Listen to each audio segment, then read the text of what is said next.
Whoa, whoa, whoa, whoa, whoa. Damn right, I'm a UPK nigga. Straight out of one West, no contest. We the best to the niggas that's living, trying to contend with the stress. Going through the test, no access, cause you repressed. Slaves, niggas is dying off in waves. Living in dirt, now it's a grave. Niggas cross-talk through the crosswalk or the white chalk over the bodies of roads that you paid. Americans killing us, saying they fearing us. Put the drugs in the hood, now my niggas delirious. Put a gun in my face, all because of my race. Click, boom, flash, put some Skittles and murder my ass. Like a sheep to the slaughter, heart beating harder and harder. Baptized with these words, never dipping in water. So now we pray to the Father, give strength to the Father that's looking for the marauder. That's fucking taking our daughters, nigga, it's wartime. Lights up, nigga, showtime. Got the green light on that ass, yeah, go time. Either boot up, shut up, but get your ass up, cause we ain't got time to be playing this all fucked up America. Heaven for the thief, hell for the slave, reaping what you sow, meaning giving back what you gave for a clean slate. You try to imitate, you was always fake. America, every city, state, this is your fate. Whoa, whoa, whoa, to America. Whoa, whoa, whoa, to America. Whoa, whoa, whoa, to America. Whoa, whoa, whoa, to America. Turn on the timeline, giving the rhythm to expose the intricacies of things. Vibe, who am I ain't shit, but getting lit is a pastime. So in a minute, I'ma pass out. I hope you get it. If you didn't, you can crash flying. Kinda simple if you feel it, past your last line. But it will confuse a bad mind. A damn shame. That's the exact thing. Don't get your ass fried. Bombs from the sky, rich devil lullaby. Then the nigga fly. Hope you got an alibi. Bombs from the sky, rich devil lullaby. Devil missiles high. I can see him from the parking lot. Devil finna ball out. Devils finna fall out. All out warfare, nightmares in the brick house. They murdered us for years and thinking shit was gonna turn around. Pride never learned. This motherfucker burns down. Yelled in them streets. Told them to breach. All of you angels bring woe to this beast. You rule for a time, but we play for keeps. I pray to my Father, bring woe to this beast. Remember them times we hung on them trees. All of you nations bow down to your knees. Remember them ships, they brought us in fleets. Fuck they apologies, bring them the heat. Whoa, whoa, whoa, to America. Whoa, whoa, to America. Whoa, whoa, whoa, to America. Whoa, whoa, whoa, to America. God is going to destroy this empire, man. You about to see famine in this place. You think them fires in California is bad? That's just the beginning of what the Lord is about to do. Because you've been evil to the Lord's people. You've been wicked to the Most High's children, man. You've been destructive to the 12 tribes of Israel. Let me tell you something, black man. You got to put on your strength now, man. Put back on your strength and might, black man, because your day is coming. Your day is coming because the Lord is going to bring judgment on this earth.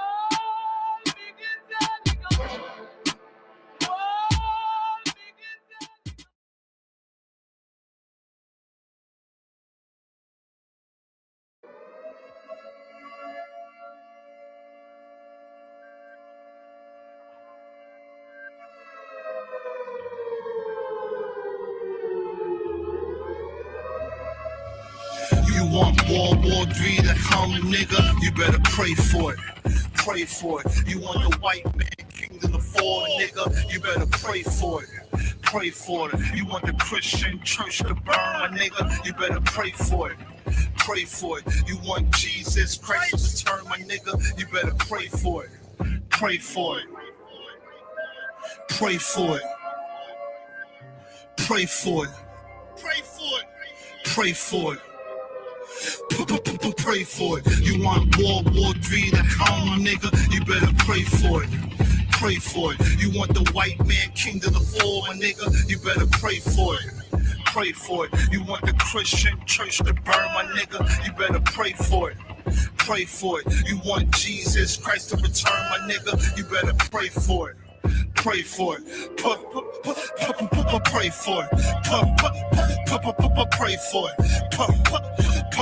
Pray for it. Pray for it. Pray for it. Why you bitch niggas pray for prosperity? Singing that fake gospel melody. Joining forces with the oppressor, co-conspirators for his felonies. Red, white, blue irony. Blacks fight white man wars and come home with irony. Nigga, who you trying to be? Don't lie to me. What side you on? Cause every day I pray for World War III. Breaking news coming in. Russian President Vladimir Putin has announced a military operation in Ukraine. He made this announcement in a circular Price speech on Russian television. I pray Christ come back to this PLNET and destroy everything in existence and do it to the end. That's a short/long distance. Russia bombs Ukraine. Yeah, that's scripture. Strings are being pulled by the fixture. With this Android nigga, yeah, I paint pictures. I'm placing my bets on the Most High. He's the real hitter. Break your neck, scribble up your liver. Command the keeping versus the gatekeepers. Let's see who's the winner. I.S.U.P.K. Passover dinners, nigga.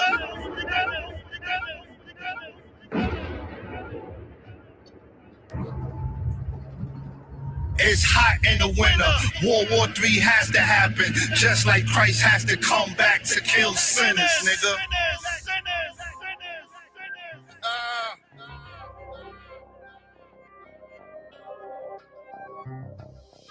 You want World War III to come, nigga? You better pray for it. Pray for it. You want the white man kingdom to fall, nigga? You better pray for it. Pray for it. You want the Christian church to burn, nigga? You better pray for it. Pray for it. You want Jesus Christ to return, my nigga? You better pray for it. Pray for The it. president called on Ukraine military to lay down its arms and said that its actions are self-defense against threats.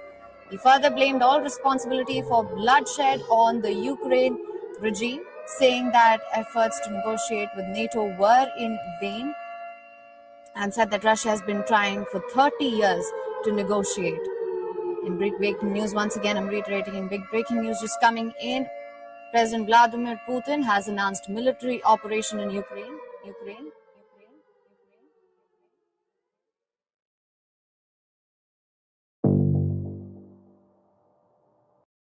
These are the countries with the most missing children.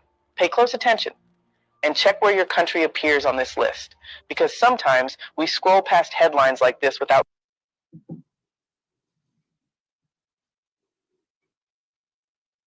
What's going on, Abide? Can you hear me?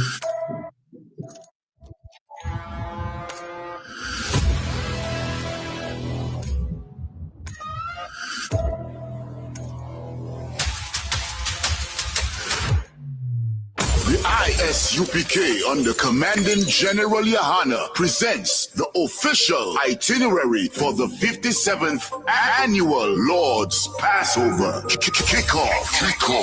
Wednesday, April 1st, the lamb slaughter from 11 a.m. followed by fun and games, basketball, 3-point shootout. Can you hit the target in the archery competition? Then let's gather together ourselves and eat some lamb. Later that night, the dopest podcast, the Round Table of Truth, Cross the Line Radio, and Let a Hebrew Speak. All going down from 8 p.m. Thursday, April 2nd, the annual Kiddies Party. It's all going down at Slick City Action Park from 1 p.m. to 4 p.m. followed by scripture breakdown class from 7 p.m. with 12 Shield General Muhammad.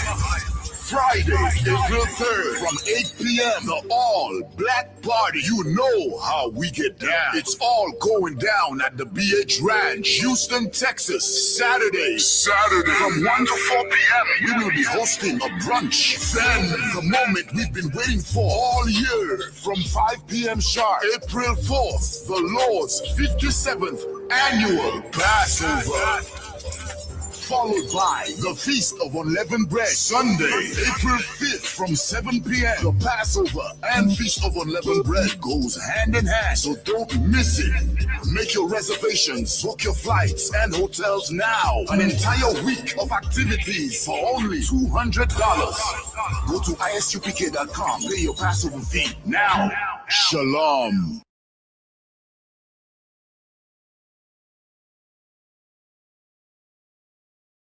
Request me. Just call my Can't Bleed and request me. Call my Can't Bleed and request me. Just call my Can't Bleed and request me.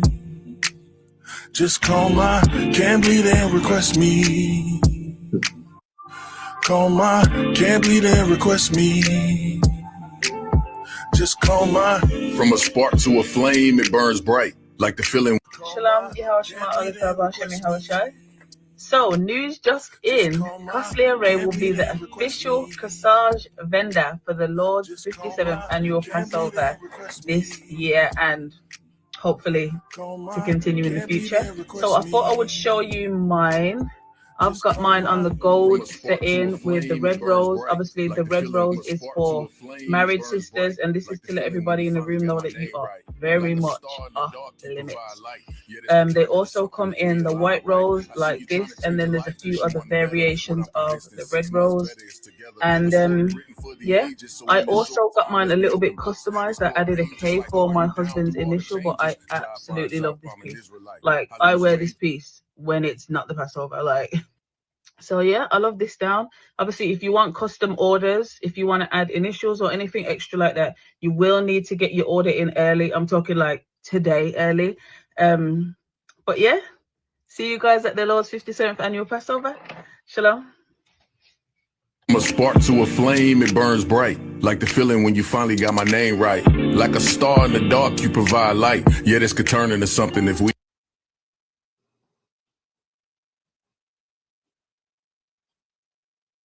Black people in the army because they think that they... To all my black people out there, I hope you don't go join the war. Don't go join the army. Don't go join something that don't got nothing to do with you. They don't want you there. Donald Trump said they don't want black people in the army because they think that they about to walk out of this thing prestige. They think they about to walk out of this thing alive, man. You are going to your death, white America. You're not getting out of this. You're not going to survive this World War III. Sorry to tell you, buddy. You're not going to win, especially without black people. So yeah, kick all the black people out, please.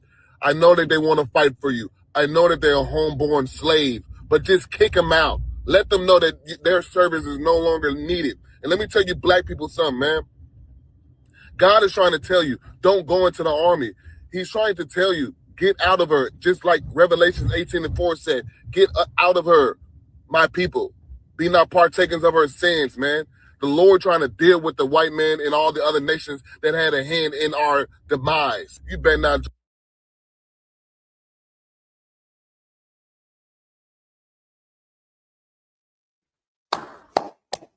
Clap it up, clap it up, clap it up. Yeah, we have a exciting class today, man. And let me just do the intros first and everything. You know how I like to start off. First and foremost, I want to say Barakatah Yahawah YAHAWASHI, the water to the Most High Christ, our King, for allowing us this opportunity to come and address our people in this critical time and to reveal to them what the truth is according to the scriptures, amidst all the lies that are being perpetrated on this earth, man. First and foremost, I definitely would like to thank Commander General YAHANNA, man. Give it up. Give it up. You understand? Commander General YAHANNA, excellent leader, brother. You know what I mean? Very charismatic, you know, got this show. Check him out on Monday night, man. What's the name of this? Where does it come on? It's on YouTube, but it's on the Black. Huh? I believe it was on the Black Watch. I couldn't remember. But anyway, check it out Monday nights, of course. You understand? We got General Mahyman. General Mahyman is on Monday nights from 7 to 9 Eastern Standard Time. I keep forgetting to mention that. So it's was it 4 o'clock in Cali? It's 7 here. That's when the show, his classes begin. Check them out, man. Awesome, powerful classes, man. A lot of you know, you get the edification you need, man. Taking all kind of questions and, you know, just doing the dang thing, man. You know, also a lot of guidance, you know, with the counsel and all that. So you give it up. After that comes General Mayak. General Mayak, man, a heavy pillar in this truth, man. You understand? Giving all a counsel, giving all the leadership, the guidance that brothers need, man. You know what I'm saying? Got that old school wisdom. Go check them out, man. You know what I'm saying? After General Mayat, we got General Hazayan. All right? Yeah. General Hazayan, a hell of a brother, man. He, of course, I was shocked to, hear from him the other day. He doing that Passover thing, got all the brothers putting them up, getting everything together. But man, I'm gonna tell you, man, I need that guidance, that he and all the generals have. So I big up him on that. Then we got General SHALAM. General SHALAM, man, my man. You know what I mean? General SHALAM does the damn thing on so many different levels, man. You understand? An excellent brother, an excellent teacher, an excellent, a pillar in this truth, man. You understand? Also comes with that old school wisdom as well. You know what I mean? So big up to General SHALAM, General Kathungabar. General Kathungabar, a hell of a brother. You understand? Just outstanding. I mean, all the generals outstanding, man. It's just something that the Lord knew exactly what we needed with these generals and set them up. You understand? So big up to General Kathungabar, General Kabalamath. General Kabalamath, General Q. Y'all know General Q. You in the truth, of course, you use General Q. He's everywhere. You know what I mean? Giving us that counsel, making sure brothers, are stringent on that post because he gonna be on it. You know what I'm saying? I know General Q with that history as well, man. A true outstanding general in this school, man. Also, we go down to the captains. Not going to name the captains. Too many captains to be named. So, but you see what is being provided you outside of the truth, and the captains are a strong force in this truth, man, and getting and standing between the generals and the officers and making sure what the officers are complying with what the generals wants. You know what I'm saying? So big up to all the captains. You know what I'm saying? Then we got the officers, man. Of course, officers, man, and the truth, man, holding it up in all these different zones, man. What you see is a well-oiled chain that is doing this work, that's putting this work out. I saw some old wicked, I heard some old wicked thing the other day where some preacher, was it Creflo Dollar something, saying that when you come in the truth, you don't have to work or something like that, or you shouldn't, the work said, somehow he used the scriptures saying that you don't have to do anything when you come in the truth. And if you are in somewhere where you're not doing anything to elevate the school, then you're not in the truth. You understand? We all got to work, because our brothers and sisters out there, man, needs this information. Right. They need to understand, they out there lost, and if you come in and don't do anything, you're not doing anything to change the situation. Well, these brothers in here are doing an excellent job, the officers, Most High in Christ. Now we're going to the troopers. Troopers. Excellent troopers up in here, man, coming through, you know what I mean? What do you call it? Tunnel vision. You understand? This holding down this truth above everything, man. The truth of the Lord above everything. You understand? And these brothers are learning, coming out the world, finna, come up in this school, raise and rank and raise other brothers up. And that's how it's done. Most High in Christ. Also, we got the sisters, man. Excellent sister. It's like you heard the sister in the Passover. There's plenty work. Sisters say, what do they do when they come to the truth? There's work for you. There's work. I mean, you You got, first of all, taking care of the men, making sure your husband and, you know, sisters and brothers in the truth, you know what I mean? You got sisters, you know, feeding brothers at camp, orchestrating different things up in here, man. You a sister, you come up in the truth, man, of course you can find. We got, you know what I'm saying? Make sisterhood glorious again. You know what I'm saying? Make it glorious. You know what I mean? What's stopping you from, you know, orchestrating a woman's night out or doing something, you know, to show your appreciation for the brotherhood? You understand? Sisters in here are excellent sisters, man. You understand? So with that being said, Lord allow, man, we're gonna finish up David. We're gonna finish up David. We're gonna go into the part of Jerusalem when David. And I got an important question for those. What do they say? Shalom Negroes. Is it called Yarashalam or Yarashalam? That is the question. Is the city of peace called Yarashalam or Yarashalam? All right. So you think about that while we go on and take care of this class, man. Let's go into what we going into first, Abad? Yes, sir. Missing persons, sir. Missing persons. Ooh. Okay, let's get it. Of course, you was playing this in the beginning, but I see why you stopped it. Go ahead. Yes, sir. 21,900 with the most missing children. Pay close with the most missing children. Pay close attention and check where your country appears on this list, because sometimes we scroll past headlines like this without really thinking, but the numbers are terrifying.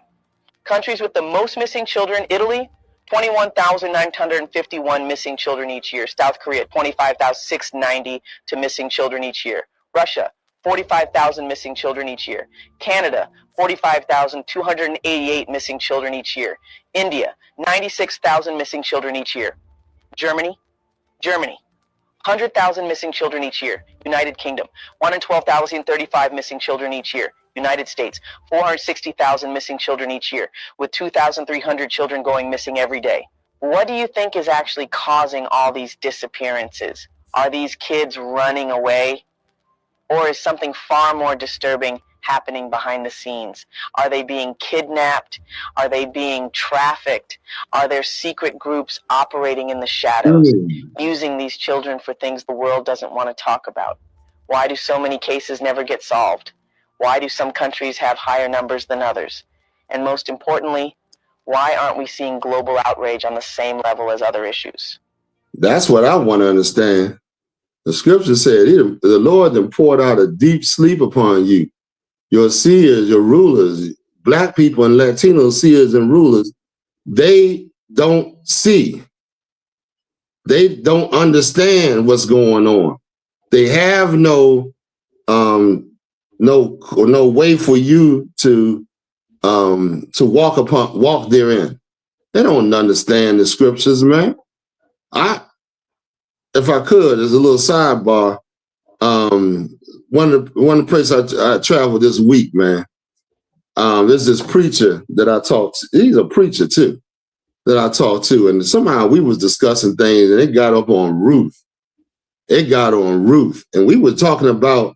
He's like, Ruth is a Moabite. Ruth is a Moabite. I said, no, she's not, and you just don't understand the scripture. Understand it. And then I gave him. What did I say? It was, what was it? I can't remember exactly. And he was stunned. He just said, oh, he shut down after I said that. I can't remember what it was. But anyway, and he was stunned. I could see, you know, when you lay something on somebody heavy, they start to think, they start to transform in their mind, and the gears start to, you know, shifting or whatever. And so that's the feeling I got. Same feeling I got when General used to lay something heavy on me back in the day. It used to my head started trying to dissolve, you know, trying to digest it. You know what I mean? So yeah. So it's just they don't understand, man. And so here we are. They don't understand that the wicked is ruling, and our job is to chase the goddamn wicked away. Right. You understand? Give me missing people. We got a ton. We got a ton. We can't go over everybody. We're giving you the most recent missing persons and Blacks, Latinos, and we didn't get the Native Americans this week. We're gonna have to get on top of that. But yeah, go ahead, Abad. Yes, sir. Come on. This is Anaya Smith. Mm-hmm. She's 17 years old, missing from Florida. Missing from Florida? Yes, sir. 17 from Florida. What's her name? Shania? Orlando, Florida. She's Orlando, Florida. Okay. Disney World. That's another thing. You take your kid down. What's it? Disneyland and down in Florida. World is in California, right? Okay, Disneyland. You taking your kid to Disneyland? That's where all the pedophiles are gonna be hanging around. That's where all the child snatchers and everything, because they know kids are gonna be drawn to that, that place. You understand? Be on high alert for your kids, man. And not only your kids, this is adults being, missing, turning up missing. You know what I mean? So we're going to have to be diligent in these days. You know what I mean? Evil's all around us, everywhere we learn, because of that goddamn Christian church. I was in somewhere, man. I got him. It was something evil going on. I said, goddamn, these Christians got me in a goddamn situation with all these damn heathens trying to, manipulate our people. Go ahead. The next one. Yes, sir. Next one is 14-year-old girl. Her name is Zeta Lopez. Zeta Lopez. Uh-huh. Missing from Philadelphia, Pennsylvania. She right here in Philly. Missing. Lopez. Go ahead. Any more? Yes, sir. Is there anything else on this one? No. Yes, on this one. Yes, sir. Go ahead. Since she missed since February 9th, 2026. Okay, February 9th. Keep a lookout, of course, It's a lot of evil happening up in this city. Keep it in all cities. Keep a lookout for these kids, man, and And it was. Go ahead. Let's go ahead. Move. Yes, sir. Next one is Clarissa Rivera. Clarissa Rivera. Yes, sir. She's 37 years old. Yeah, she was she's missing from I believe San Diego, if I'm not mistaken. Yeah, California. I think it is San Diego. Yeah, I remember seeing that one. Taking a look at it. Yeah.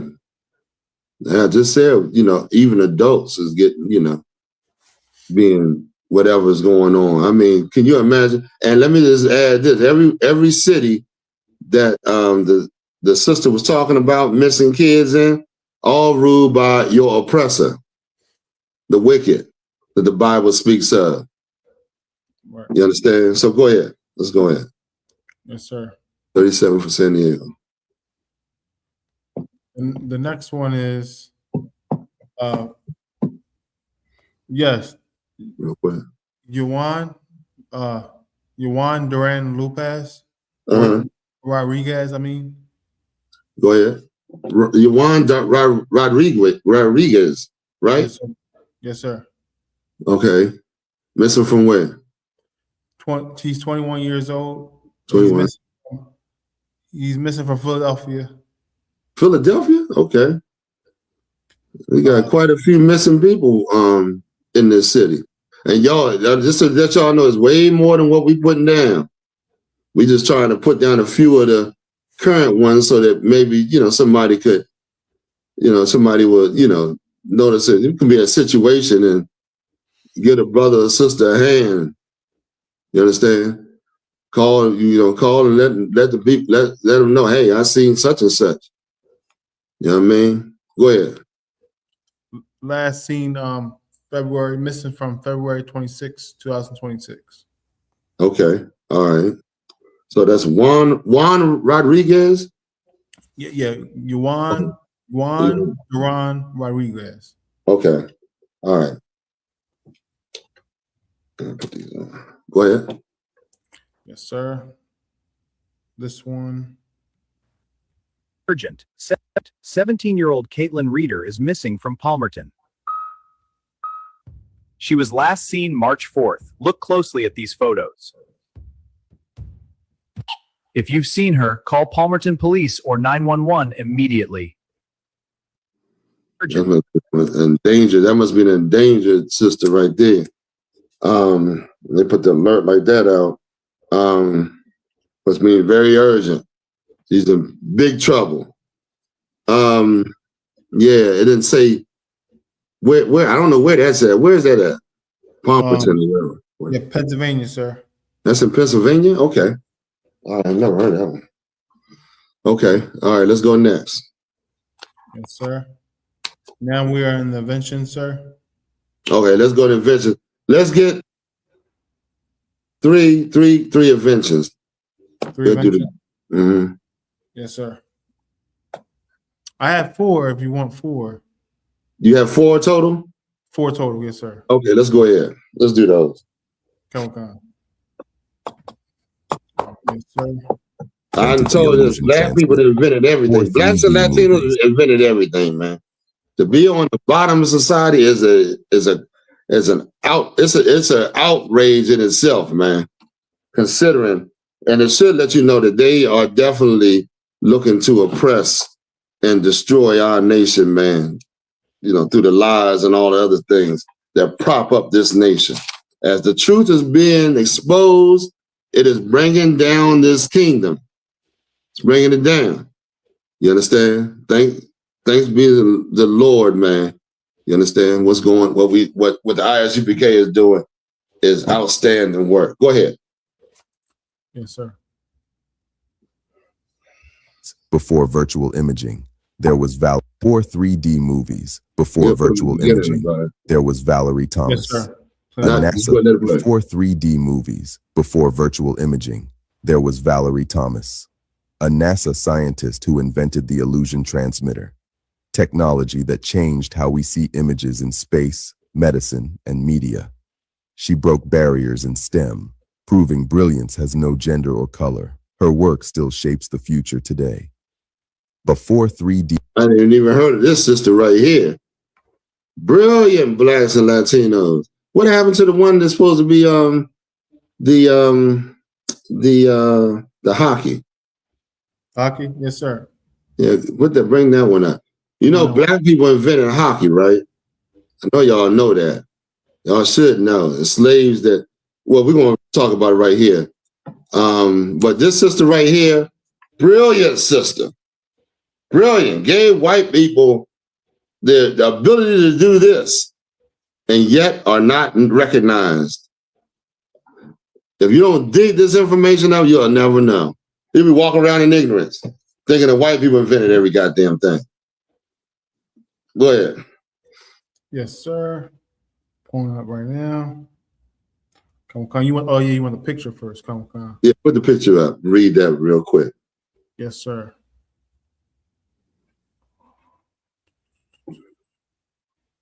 Yeah. Very, very interesting. Oh, I didn't cue the picture, sir. Slovakia, my fault. Okay. Pull up the story. Well, it pretty much says that black people invented the slaves that fled up into Canada. I think it was Canada, right? Yeah. Yes, and invented hockey. They invented the hockey, and now it's talking about the earliest plays in hockey were invented by black people. So you got the sport, the hockey. Hockey itself was invented by black people. Then you got certain plays that if you don't understand, you'll think white people started it, but it was actually invented by black people. Play the clip. Yes, sir. Most iconic moves in hockey, the slap shot and butterfly goaltending, weren't invented by NHL legends. They were created by black players who history tried to erase. In 1895, the Colored Hockey League formed in Nova Scotia with over 400 black players, sons and grandsons of escaped slaves. Henry Braces Franklin pioneered the butterfly style in 1900, dropping to his knees to make saves when it was illegal everywhere else. Eddie Martin invented the slap shot in 1906 with the Halifax Eurekas. This happened 17 years before the NHL even existed. Yet these revolutionary techniques that define modern hockey were credited to white players decades later. Bernie Boom Boom Geoffrion got famous for the slap shot in the 1950s, but Eddie Martin was doing it 50 years earlier. Their league operated for 35 years, entertaining multiracial crowds with fast, physical, and innovative hockey. Then their story vanished from history books until 2004. These pioneers deserve the recognition they never got. Share this to honor hockey's true innovators. The two most... Okay, pull up the next one, Abad. So now, you got, of course, through integration, all of the black sports history is damn near vanished. Now you hear about, those that are innovative white sport. I mean, their team, their leagues and all that. All this history is gone. Like, you got to go and research it because it ain't something that's readily known. It's buried because they don't want you to understand this history. So they can promote their people as the creators of these things. Black people have created damn near everything. I'm gonna tell you straight up, man. A lot of those the people in history we hear about were black people. We're black people, and they just hit them by putting a white face on them. You understand? Especially during the Dark Ages. But let's go right here to this right here. Yes, sir. This invention. She was only 23, and she solved what the world couldn't. Alice Augusta Ball developed the first effective treatment for leprosy, giving hope to thousands. Then her work was taken, her name erased, and others claimed the credit. History forgot her. Time corrected it. Greatness doesn't ask permission. It leaves proof. She was only... Another sister, not no damn African. I'm so sick of them trying to join us to those Africans, man. Those Africans don't do nothing great. You understand? You was given the spirit of the Lord, man. Right. So there's a sister I never even heard of. You understand? So I looked up and heard this, and I was like, what? I had to do some research on that. There it was. Our sisters is great. Our brothers is our whole nation is great. Right. Latino tribes, great, man. They great. Everybody's still in their food, their culture, their history, all that being erased. You understand? Forget about the Native American Indians. Right. You understand? Forget about that. I mean, they done took everything. You understand? That's how they do the people of God. But we find it now. All this stuff is being uncovered, and the truth is coming out. Go ahead. Yes, sir. Are you curious about who helped make firefighting safer?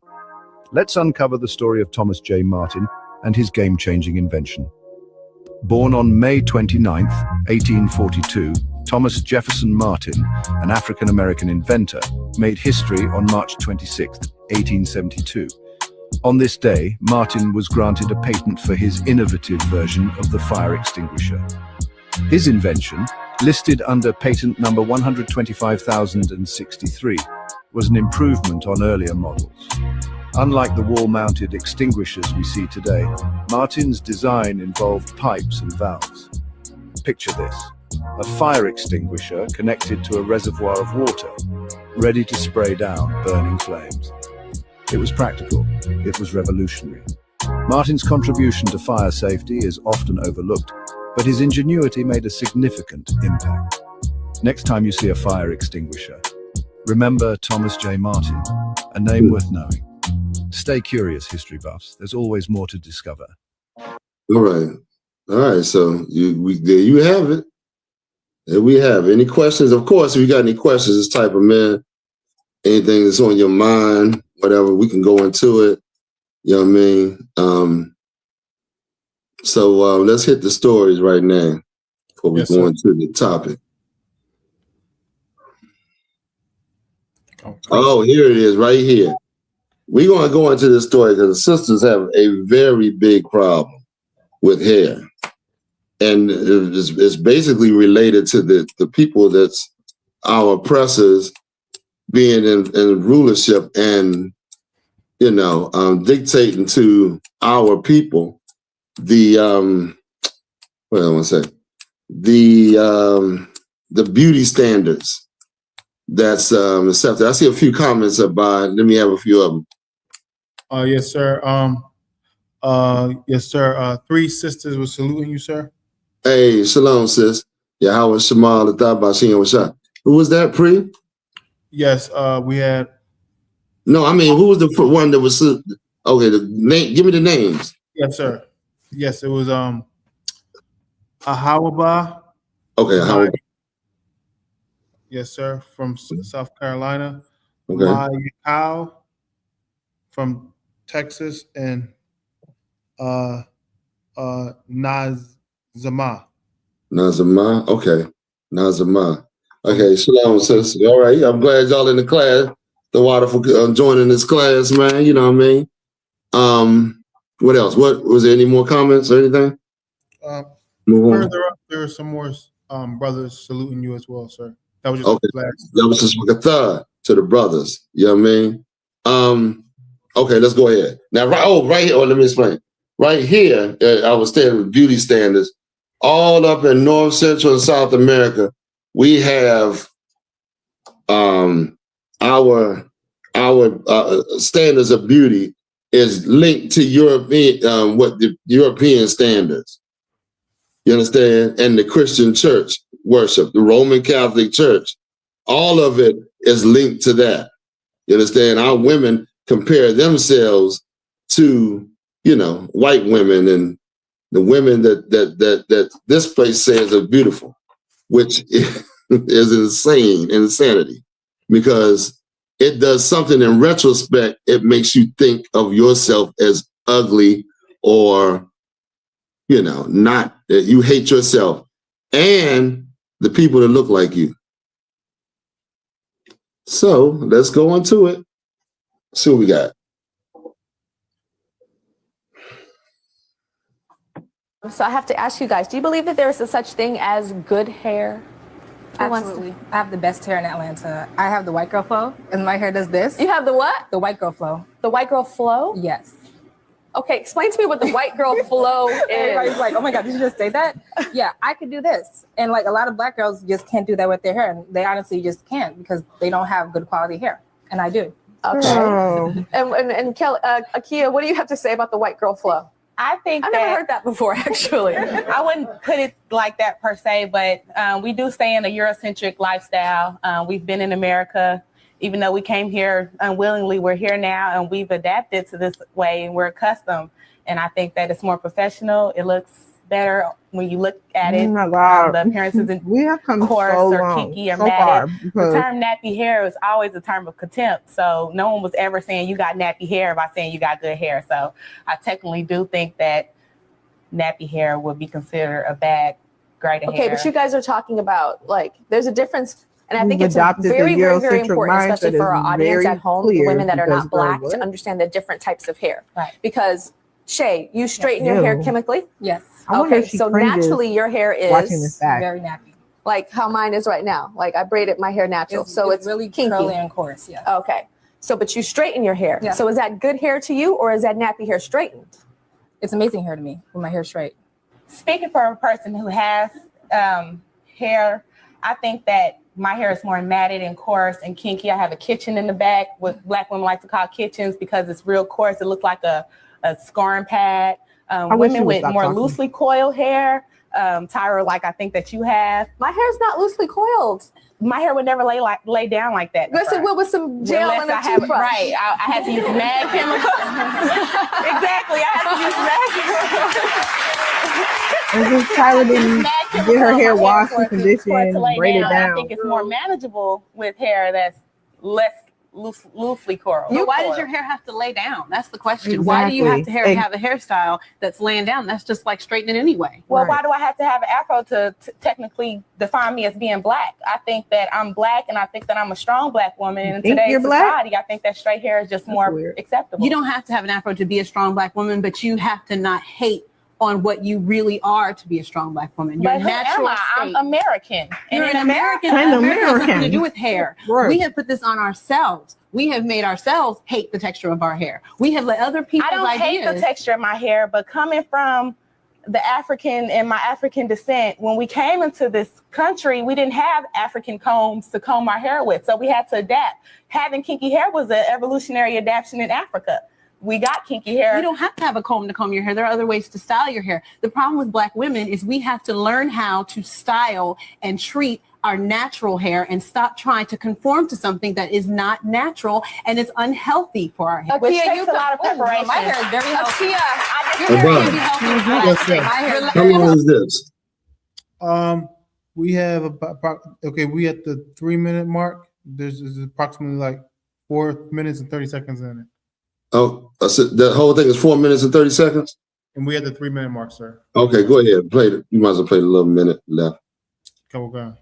Relaxers do not make your hair healthy. I don't care how shiny it looks. I don't care how much it bounces. When you put that chemical on your hair, it is sucking moisture out of your hair. It is breaking your natural hair down. I have proof. I used to relax my hair. But growing your dreads, you don't wash your hair for 3 months. I wash my hair every day. When you first got the dreads, you wash your hair every day. I don't wash my dreads. You wash your hair every day now. But when you first got the dreads, it was natty and kinky and nappy. You couldn't wash your hair for 3 months. I know the preparation that it takes. That is the misconception. Anybody in the audience not Black, confused right now or understanding what's going on? Anybody? Why don't you come to the mic? People are confused. Why don't you come to the mic in the pink sweater and explain to us what you're confused about? Because I can break it down for you, maybe. The biggest thing I don't understand is not washing your hair every day. Well, actually, it's not good for people, for a lot of people, even people with straight hair, to not wash your hair every day. A lot of hairdressers are saying that. That's why we can't have these conversations amongst companies. All right, I think that's it. That's it about that girl. You can clip it. I want to see some responses. I want y'all saw what was going down, what was being laid down in there. What's her name? I can't think of her name. It's not Holly Berry. That's the other one. I think the lady said Tyra. Tyra Banks. That's who that is. Yeah. Yeah. I want to hear what y'all think. Come on, y'all. Class, we can dish out a little bit of information. That is a lot of self-hatred right there, boy. That's a lot of self-hatred, if I can say so myself. But I want to hear what maybe somebody in the class had to say about it. You can say something if you like before I go into my little thing. I mean, nobody. I know the sisters is feeling something. I know they got something. Come on now, this is time to talk. I didn't heard everything about here. I didn't heard it all. I didn't heard why they cut their hair down real short because of the grind. Ain't got time to deal with it. I didn't heard why you wear dreadlocks. I didn't heard all kinds of things about hair. Now let's get it out and let's wash everything we done heard clean. Let's try to renew our minds, man. You know what I'm saying? Like the scriptures say. You know what I mean? Nobody. Nobody. Give me okay. If I could. Yes, sir. I should have went to what's the brother's name? Absalom, the pulled his hair, but I'm not gonna go into that one. Give me the one I asked for. The first one. You want me to start in the Bible dictionary, or you want me to start with the scripture? No, I want Isaiah. Isaiah, the one in Isaiah. I think you call for Judges, sir, first. After that. I want the one Isaiah 3:16. Yeah, that's Judges 3:16. Yeah, because you said 6. Oh, Isaiah 3:16. I want Isaiah 3:16. I think it is. About just grab it. Yes, sir. Yes, sir. Sorry. Don't sweat. Is Hawar here? Is he not here? Not yet. Not yet. Okay. No problem. All right, let's go to the scriptures on it. Yes, sir. This is the book of Judges, chapter 3. No, not Judges. I just said Isaiah. This is okay. I said the wrong book. This is the book of Isaiah, chapter 3 and verse 16. Moreover, the Lord saith, because the daughters of Zion are haughty. Stop right there. Haughty. What does that word haughty mean? The daughters of Zion. Zion, we're going to go into it in a minute. Zion it means Israel, but it's a little bit more. Go look up haughty real quick. Yes, sir. Look up haughty. Let's get the word haughty. Let's understand the scriptures. Haughty is this particular spirit about a woman that she's not supposed to have.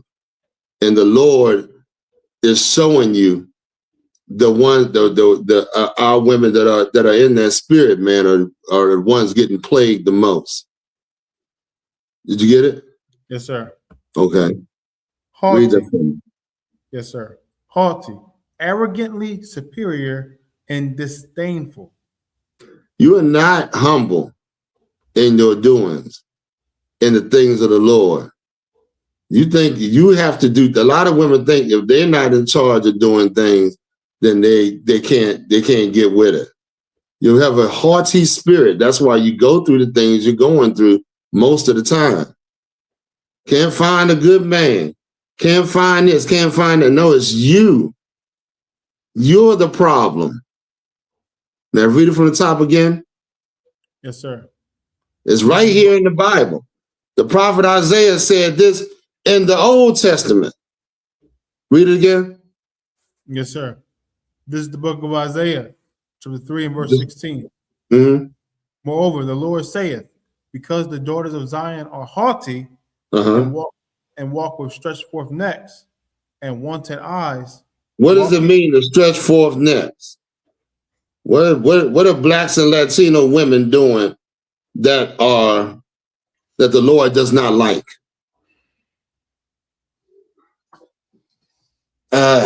Anybody? What's the stretch forth necks?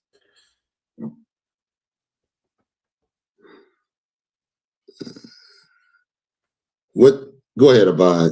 It's like having a sense of like you're above everyone. Yeah, you're walking. Yeah. That type of prideful walking instead of having a humble spirit. The Lord said, every high hill will be made low. You understand? He doesn't want you in that type of spirit because what the hell do you know? You don't. When you're in that type of spirit, you think what you do is right, and you don't have to consort with the Lord. That's a prideful spirit. A high walk like this, like looking down on everybody else. Stretch forth necks and what else? And always looking for what you can, looking for something beyond your means, knowing we're in captivity. But wanting every goddamn thing you see in captivity. Everything. You know what I mean? I'm not going to go into the situation, but go ahead. And wanton eyes. Go ahead. Yes, sir. We got 2 responses, sir. Please. Trooper Shakat says, into everything. Into always. Listen, Lord said he hates feet that rushes to what is it? That rushes to calamity. I'm paraphrasing. Always rushing to something when you hear a fight going on or something evil being done. Here you are rushing to see what it's all about. Because why? You want to partake in that evil. That's why women, that's why they say they don't like good guys, because why? Good guy ain't evil enough for them. You ain't doing nothing evil for them. They call it being bored. I'm bored. You ever see women say, I'm bored, I'm bored. Bring a goddamn thing. You can pick up a goddamn, you can, start your, what you call that, yarn, crocheting or something. I don't know. You could do something. Learn something. What you bored for? I'm bored because there's no excitement around here. That's that type of bored. You understand? Keep going. We have another. Yes, another comment. Go ahead. This is from young man Charles UPK. They are proud. They're very proud. I saw a woman. Look this up real quick. 70-year-old woman on the Pop the Balloon. 70 years old, said she went, the guy she was the talking to was too small, was too short for him or whatever. 7 years old. I hope she's a widow or something. You know what I mean? This is that type of spirit, man. A spirit of not understanding. You don't never stand with what the spirit of the Lord. You always wanting something other. That's why the women in relationships now, they looking at the other relationship because they're looking for something better than the situation they got instead of making that their that type of who they with and building that. You jump out that relationship because you think it's better over here. And then continue. 80-something% of marriages end on divorce by women. That's insane. That's insanity. That's hoes. You know what I mean? Go ahead, Abad. What we got? You got it? Yes, sir. I think I just can't play. I can do a still shot. I can't play the video because it might be a podcast. It might be a part. It's the Pop the Balloon thing. I think you might be right. Go ahead, pull the still shot up there. It was insane, brother. Y'all gotta look at this. Just look it up. Y'all can look it up. But yeah, pretty much he said he's too small. Brother the same height, maybe a little taller, but she want a tall guy, 70 years old. 1 foot damn in the goddamn grave. Was you planning the goddamn future with someone, you know what I mean? But it's crazy. Y'all can look it up. Okay, 1 to 9. Go ahead. You can keep that up as you read. Yes, sir. Come. 1 to 9. Walking and mincing as they go. Walking and mincing. What does that mean? When you walk and you mince. We doing this, man, because of love, man. You know what I mean? We bringing this out for our sisters to realize that the way that they are going is leading to death. You're not going to ever live in a life, this lifetime, you know what I mean? This type of lifestyle is how can I say it? It's detrimental to you, how you're supposed to be. It's not coinciding with the way the Bible says we're supposed to be living. So it's got to be a change made, man. You understand? Go ahead. Yes, sir. What's walking and mincing? If you don't know the word, look it up. You walking and mincing as you go. Mincing. Moving or behaving in an effectively dainty or delicate way. Walking like that thing, sitting on eggshells or something. I'm just joking. I mean, you walking like, how can I say, like, you being what's the word I'm looking for? You trying to draw attention to yourself, but not in an overtly way. You know what men like to look at as you're walking. You're doing things in a sly way. You understand? Keep going. Yes, sir. and making a tinkling with their feet. That what? Oh, also them little teeny steps. You know what I mean? Them steps that make you think, make you seem, like you drawing attention because, you know how to. Y'all know it. Y'all sisters know what I'm talking about. And making a tinkling as they go. What's that? Read on some more. It might tell you. It's going to tell you. Verse 17. Therefore, the Lord will smite. Or tinkling, meaning you used to draw attention to yourself. They're like the bells on their slippers. Back in the day, they don't do it so much now, I don't think. They got the little flip-flops and what else they got on their feet that draw attention to themselves, to their feet and all that. And to, like I'm in the room, notice me, and, all them big old puffy boots they got on to try to draw attention to themselves. You know what I mean? I mean, it's all right to do a little something. Look, we know you women.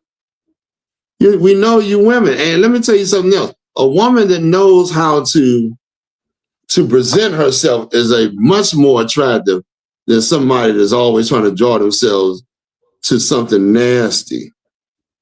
Because that type of woman, even though a lot of guys lust for that type of, even a lot are drawn to that type of woman, that type of woman does not show maturity or understanding how to be in a relationship and to build. There's a difference in the two. Go ahead, Abad. Yes, therefore, quickly, we gotta come on. Therefore, the Lord will smite with a scab the crown of the head of the daughters of Zion. He said, because you don't want to take his counsel and you want to do things, you want to go out here and, use what you got to get what you want pretty much, then the Lord going to do something spiritual to you. So now he's going to smite the scab of the crown of the heads of the daughters of Jerusalem. Jerusalem was what is the city, where David, we're going to go into it in a minute, how David took Jerusalem. Used to be the Jebusites, who was a Canaanite people living in the land. You understand? Until David took it over, and then it became the eternal capital of our nation. And by Jerusalem, meaning you supposed to be the daughters, that said the daughters of Zion. Right. Jerusalem is Zion. You the daughters that represent the Lord, man. Right. Supposed to be. Those that do come out of that. I know the world wants to turn you into hoes. Because it wants you to desire. I'm going to tell you how you turn into a hoe. You desire another man's culture, another man's ways over yours. There's black hair underneath that white wig you putting on, that white hair you got on top. That's oppressing that black hair. Let free that black hair. You talking about free something. You understand? Free that. Free that black hair. I don't mean in your mind, black hair don't look good. It's beautiful, man. It's wonderful. And in the kingdom of heaven, it's going to be glorious. Right. You understand? That white hair. No, now listen. I know the tribe, all our sisters in all the tribes have beautiful hair. Right. You know what I'm saying? Latino sisters, beautiful, man. I don't have to tell y'all. You understand? Beautiful.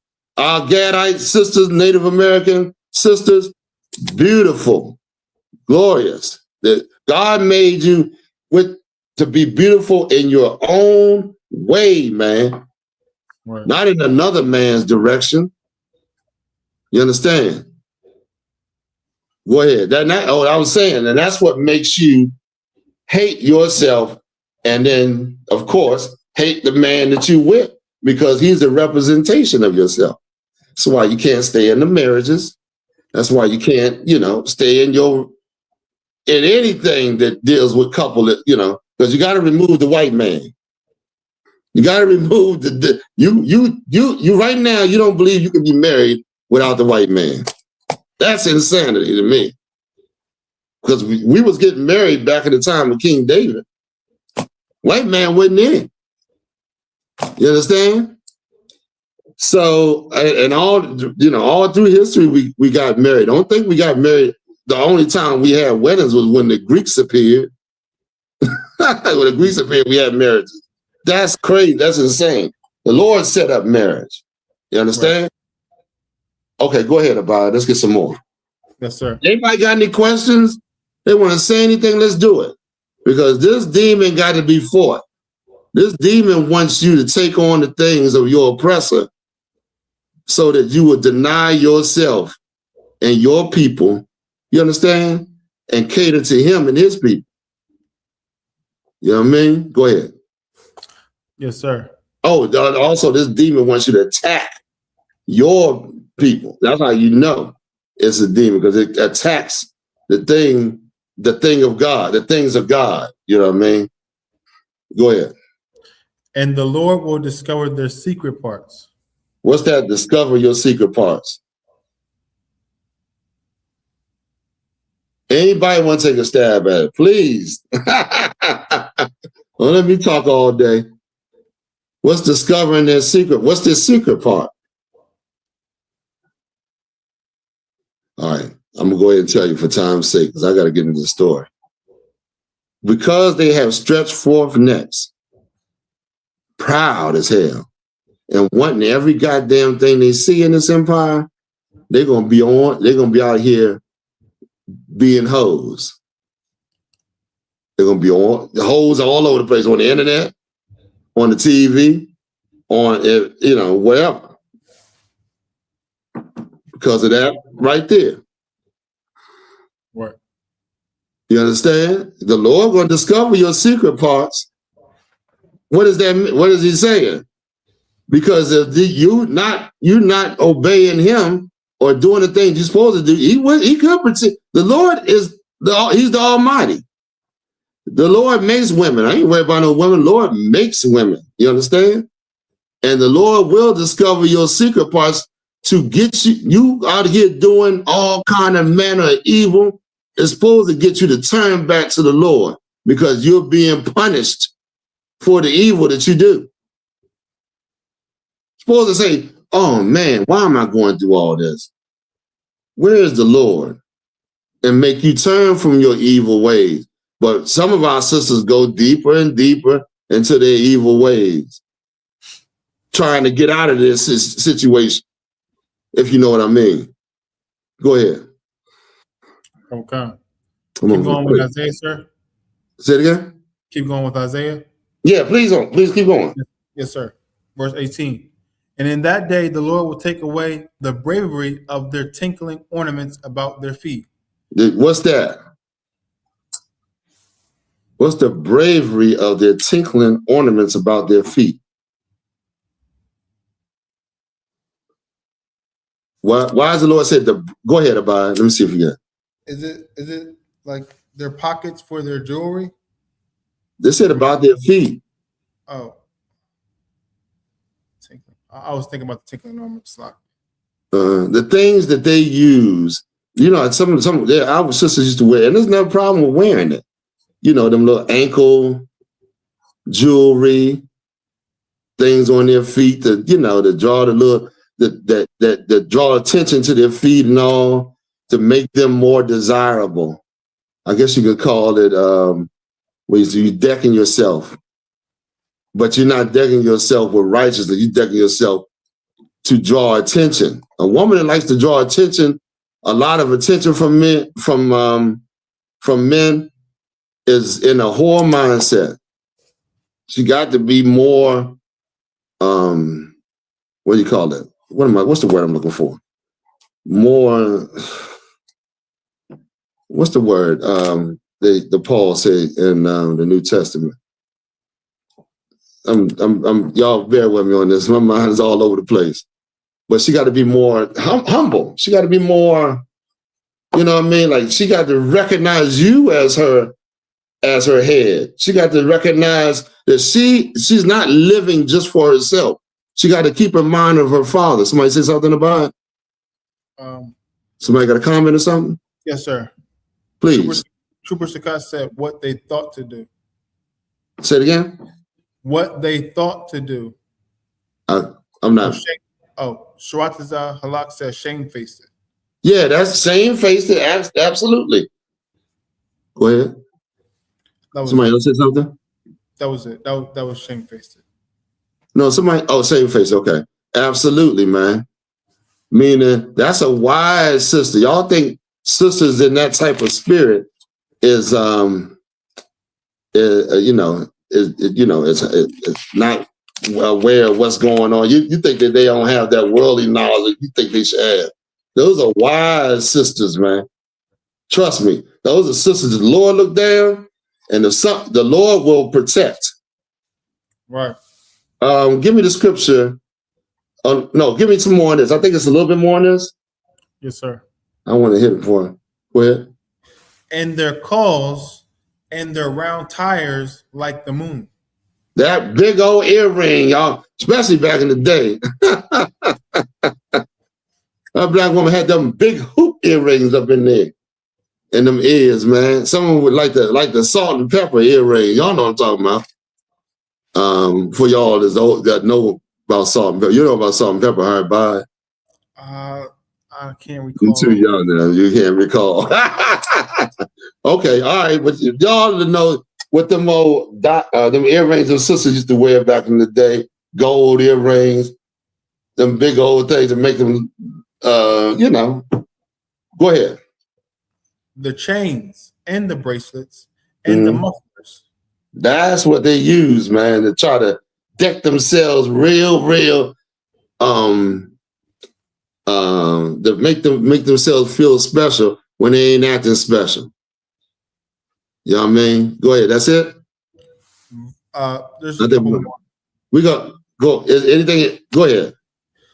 Verse 20: the bonnets and the ornaments of the legs and the headbands and the tablets and the earrings. Okay, all those things were used in the wrong spirit. You can use some things in the right spirit now. I got a husband. I love my husband. I want to keep him, keep his attention. That's right.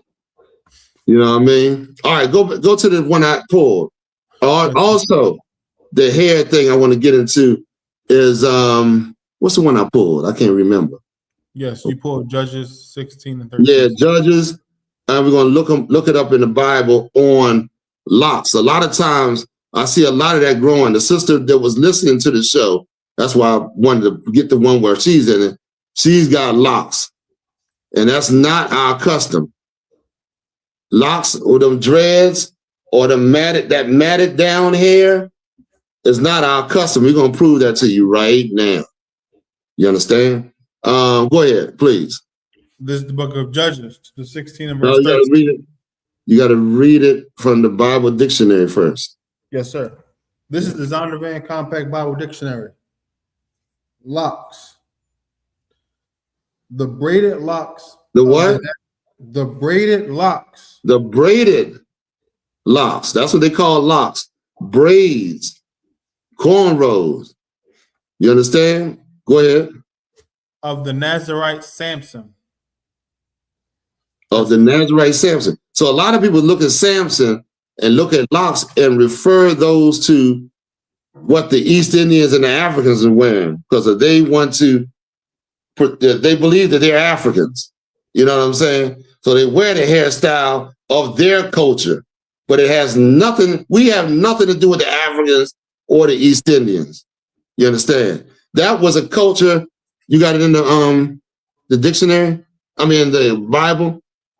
Yes, sir. Judges? Okay, we don't get that. That was a lot of times homeless or people that was living outside that didn't do their hair would wear locks. You see a lot of homeless people wearing it, right? But they don't have time to do their hair. They don't have the means to do their hair. So if you're an African, you living like that, you ain't got, you locks, your hair locks, you're locked up. But that ain't got nothing to do with us. We are people that like to take baths, man. Right. We the people that like to comb our hair. We are people that like to, style our hair. Now we're going to go into the Bible, and there's a lot of history on how the brothers in the West Indian Islands, got started to adapt to that lifestyle them rosters and all that. All that comes from them people that came into their land and taught them about them false gods. You understand? Go ahead, Abide. Excuse me. This is the book of Judges, chapter 16 and verse 13. And Delilah said unto Samson. Now, this is Samson. Read on. Okay.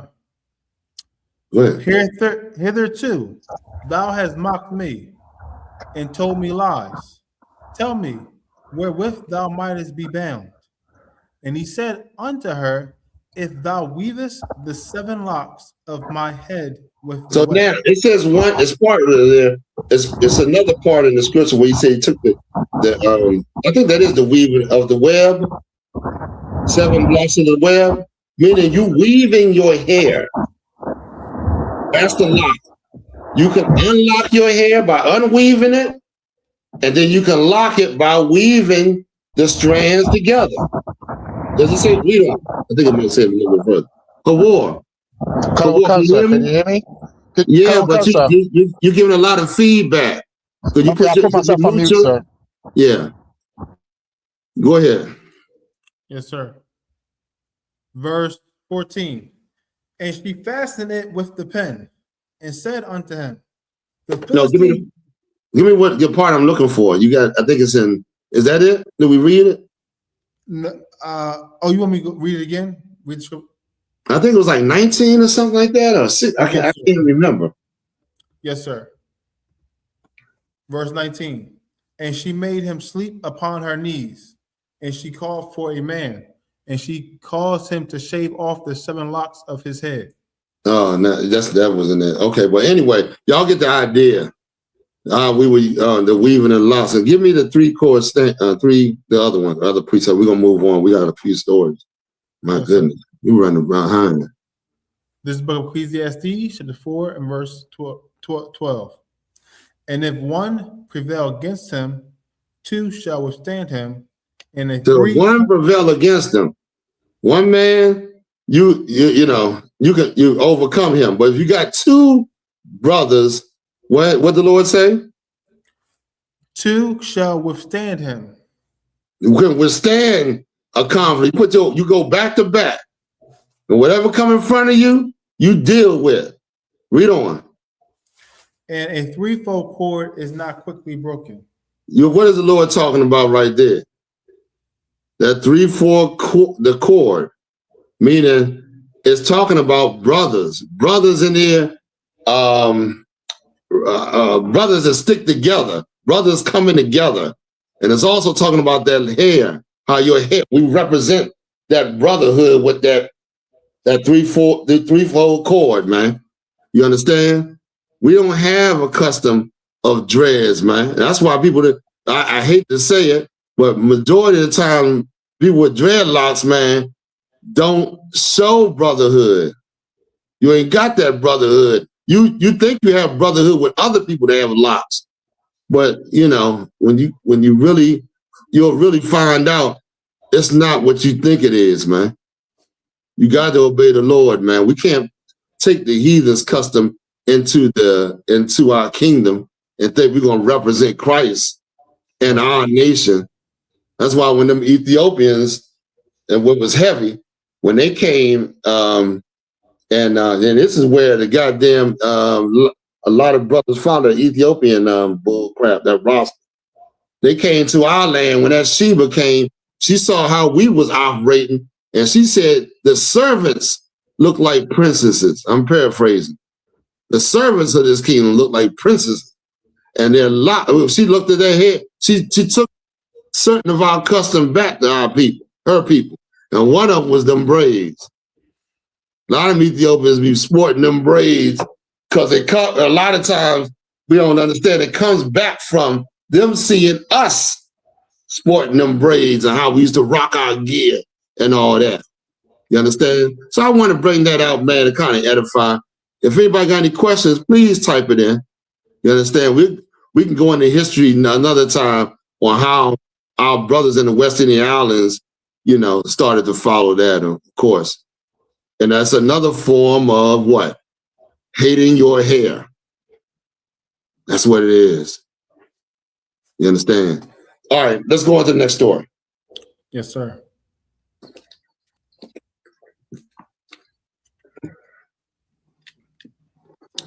Yes, sir. Making it big. What we got? What's coming up next? Yes, the Jamaican. Oh yeah, here we go. Here's the slavery we talked about. We go ahead, play it. Yes, sir. Let's start it over. Cause War, you can come in anytime you want to.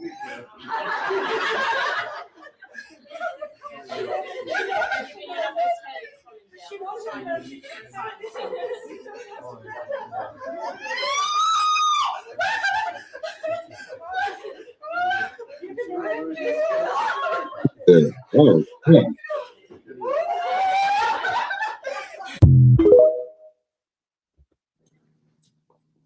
Anybody? Salaki, sir, if I could. Please. That's what you call internalized racism, where she automatically dropped to her knees and crawled to him without even being, told to do so or anything. Salaki. That's right. That's insane love for your oppressor. Can you that woman will never crawl to a black man and yell like that, but she'll do it to a white man. That was Charles III, right? Who was that about? King Charles III. Yeah. Insane. Do you see what's going on? You understand? Why does she feel that way? Let me ask y'all that. What's causing her to love the people that have murdered and enslaved her people and oppressed them and destroyed their families and all kinds of mess, put drugs in the neighborhood? You understand? All kind of zoning. How they, what do you call that? The zoning that they put it, to keep you away from them or to keep you in a certain section of a place. What causes that? Anybody? Nobody? I'm gonna talk the whole class. Y'all can get some bar talking the whole class. Love, what caused them to love your oppressor? God, give me a scripture where God said, I didn't put you down here to destroy you, but that you'll turn back to me. You're not supposed to be worshiping the gods of this place, man. You're not supposed to be, because you're going to end up loving, you want to love them and hate yourself, hate your people. You understand? You want to look at your people as if they nothing. That's what's going on in our society, man. That's what the damage the Christian church has done. That's why it's easy to sell your people drugs and to murder and do all the other things that's showing hatred to each other, man. Anybody? Go ahead, Abad, if you got it. Yes, you need sir. a minute or two? 1 more minute, sir. Yeah, take your time. Take your time. Because we got to hurry up through these stories real quick and go on to the topic. You're going to see a lot of this stuff, man. A lot of what we're doing, we're oppressing each other. And for us to understand the truth of our condition and the things we're going through, you're going to have to stop with the mindset of oppression. A lot of your problems come from you, the way you think about everybody, or the way you think about your people. Black people have their own problems. Send me some of the things people say about black people. Black people this. It's a whole bunch of stuff. I'm right now, just coming off the top of my head, I can just probably name a few, but y'all can imagine the things that we say about each other. Who gives us the right to understand another man's walk of life? What that person has been through. You understand? I know he ain't supposed to be doing a lot of things, but YAHAWASHI even found a way to forgive. You know what I'm saying? It said he was go ahead, you got it about, go ahead and read it. I don't have it yet, sir. Oh wait, don't sweat it. Don't sweat it. Just drop it. All right, go to the next story. Yes, sir. Next story is, yes, sir.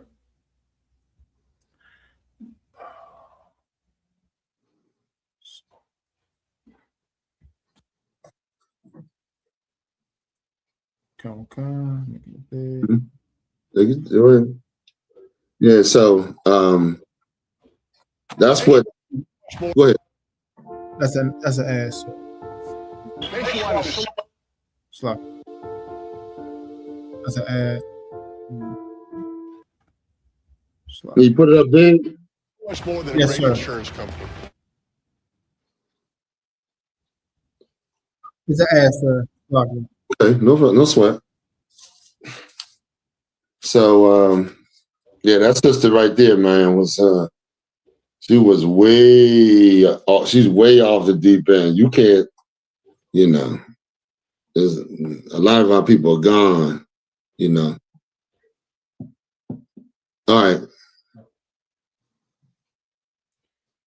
Mm-hmm. Anybody got any questions?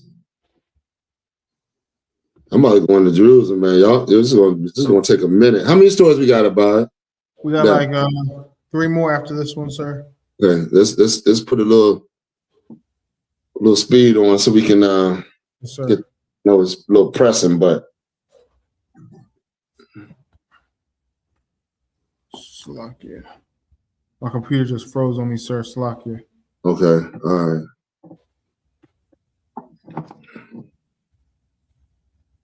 All right, so we're gonna go into David and how he took Jerusalem, man, and why it was heavy. I'm gonna go ahead and end David today. There's so much more in bringing out David's life, but I can't bring it out. But let me just prep you for the story. David, in the sense, was like Christ. And I'm gonna tell you how. I mean, because he was the anointed, of course, and just like Christ is coming, that Christ is returning to destroy our enemies, which is the war that the Lord is bringing, and deliver us. That's the same. That's what David did. David warred against the wicked of our day. You know what I mean? Them Philistines and them Canaanites and all them. You understand? So yeah, that's pretty much. You got it about it? He's off. He went through. All right. So Howard. I'm back, sir. Okay, Howard. I'm slow. Howard, what are you holding? Are you holding something? La, sir. I told you. Okay. All right, let's go into the story. I can't wait all day. You just let me know when you get it up about it, all right? Yes, sir. All right, Howard, pull up 2 Samuel, the 5th chapter. I hate to skip over the stories, but it's taking a little too long. We're going into the conquering of Jerusalem, man. It's very heavy, man. Do you have, you still on that? Just, what story are you trying to pull up about?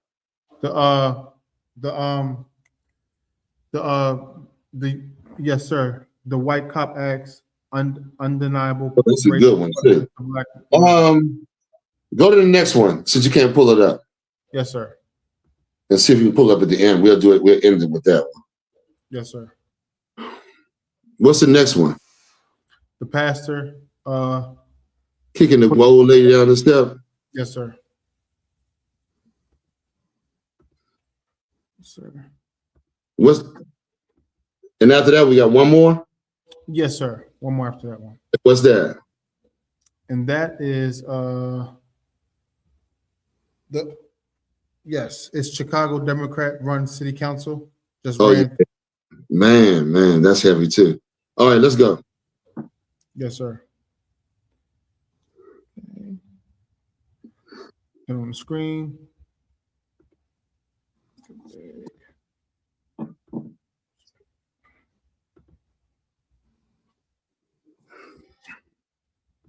You can't get a song started. Outputs co-produced.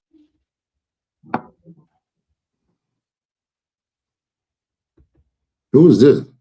Oh no, that's just I'm playing the Oh, okay. A community elder.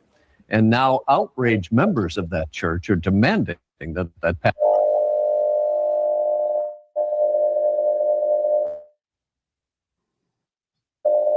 pastor step down. Authorities say Lorenz Roseman was taken into custody, accused of locally. A church pastor in Gardena has been arrested, accused of assaulting a community elder. And now outraged members of that church are demanding that pastor step down. Authorities say Lorenz Roseman was taken into custody, but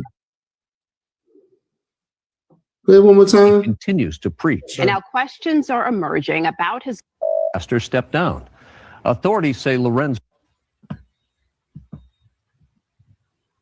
locally. A church pastor in Gardena has been arrested, accused of assaulting a community elder.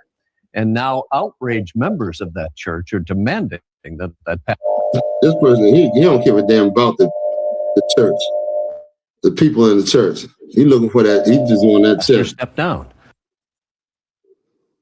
That's it on there. I mean, is that it? That's basically it on the video. Yeah, we could have scrapped that one. But y'all guess you wanted to show it, huh? Man, oh man. How wicked that. They got no love for it. How in the world do you kick a woman of age like that out, kick her through a goddamn gate, down the steps through a gate? That is insane, man. That's crazy. You know what I mean? Like, y'all look at us like we evil and we violent, and they are doing all the violence, man. Doing all the evil against our nation. Incredible. Insane. You know what I mean? An elderly woman at that. You know what I mean? No love. And she older, you know, she get hurt. It's going to take that much longer for her to heal if she does. And you going to kick her through the gate like that? Like, that's insane. She better not be somebody's grandmother to come up there and looking for retribution. Because he deserves that shit, you know. Of course, don't, you know what I mean? Get the correct counsel on how you deal with situations like that. I can understand a man just going up there and, you know, taking it out on his ass, man, on what he done to his grandma. You understand? And it would be right. You understand? Salakia, sir, if I could. Go ahead. How could you go to his church and have him teach you about Christ when this is how he behaves, sir? Salakia.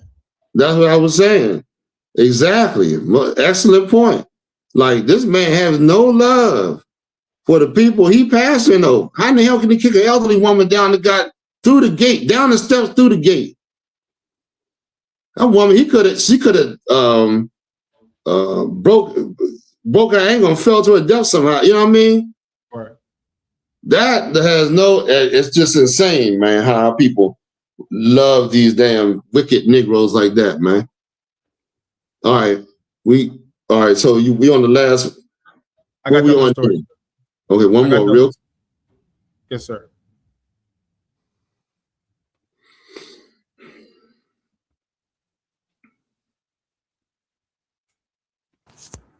There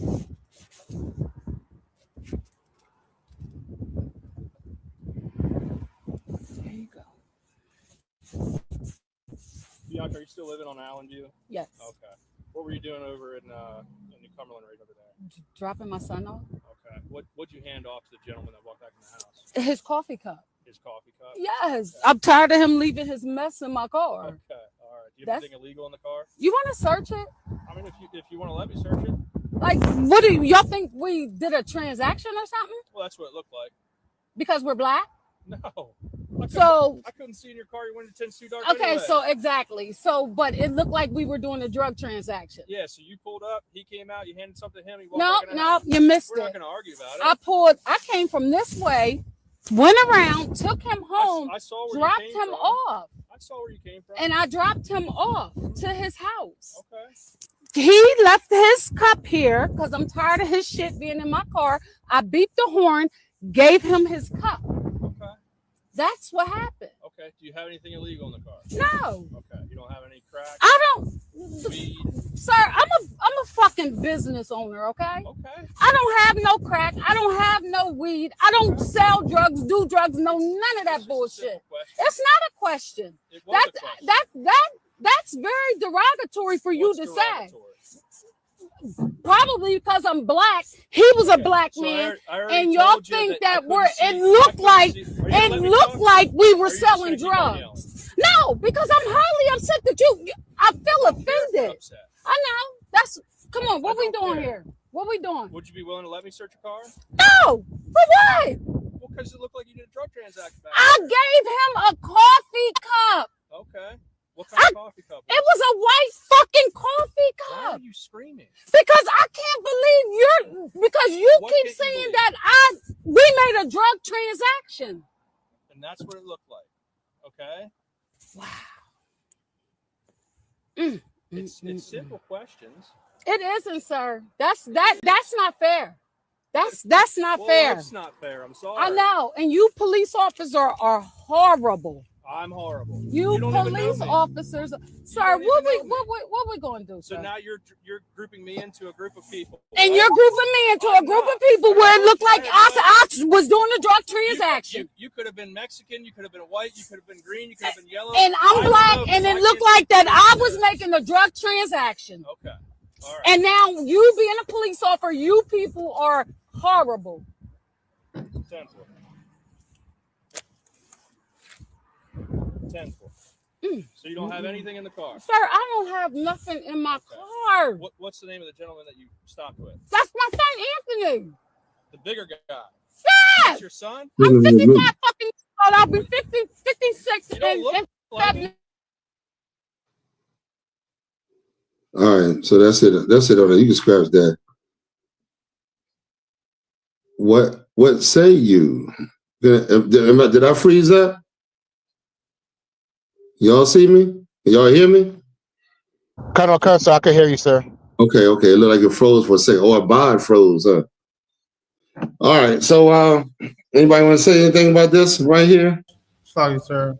Let me hear y'all thoughts and y'all, you know, let's relate this to the scriptures and whatever. You understand? All right.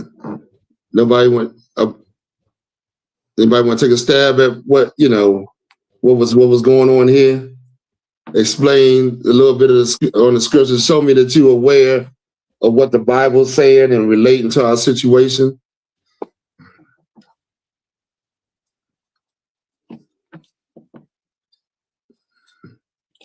Give me the one where it says Isaiah 55 and is it 5? Where it says he killed Esau because Esau kills and hates Israel. I'm paraphrasing. Salakia, sir, if I could, I got Psalms 50 and 20. Baba Kushah. What does it say? What you got? Where's the one that says we use that says Esau because he wants to kill? I can't think of what it says exactly. It says for thy violence, not the Obadiah one, the one in Isaiah. Go ahead. What you got? Let me hear what you got, Hawar. Salakia, sir. Officer Abba, can you pull it up? Because I'm on my phone. What's the scripture? Psalms 50, verse 20. It's right on topic, sir. Okay. Let's see. Salakia.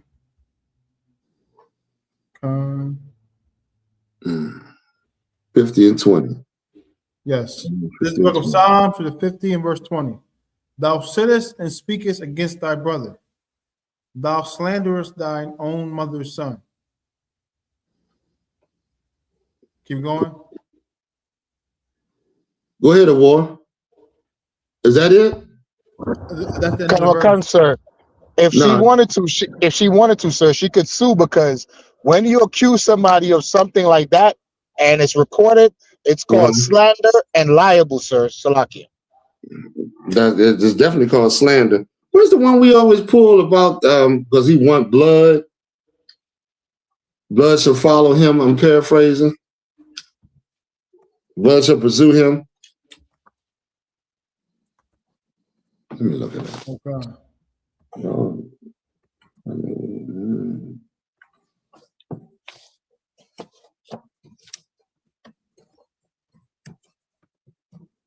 All right. Ezekiel 35 and start at 5. That's it.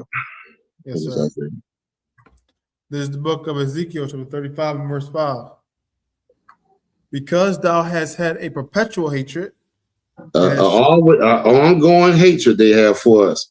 Like the things that they are the original drug dealer, the original this or that. You know what I mean? They the ones that, but they taught the world that the children of Israel are the drug dealers, and we, of course, accepted it a lot of times as part of our life to try to survive in this culture, which is wrong as hell. You know what I mean? But the Lord said to get read it again. Because thou hast had a perpetual hatred, and hast shed the blood of the children of Israel by the force of the sword in the time of their calamity, and the time that their iniquity had an end. You see that? Meaning, when in the time of our calamity, and in the time that our iniquity had an end, meaning the time of our punishment was up, these bastards tried to find a way to accuse and to kill us. That's basically the point. Read on. Yes, sir. Verse 6. Therefore, as I live, saith the Lord God, I will prepare thee unto blood. You see that? He's going to prepare you to blood. That's what's taking places with these different nations that are around us. The same nations that was around David killed so that we can have a kingdom, are the same nations that have came together to help to oppress you. Keep going. And blood shall pursue thee. Mm-hmm. Because this man has to be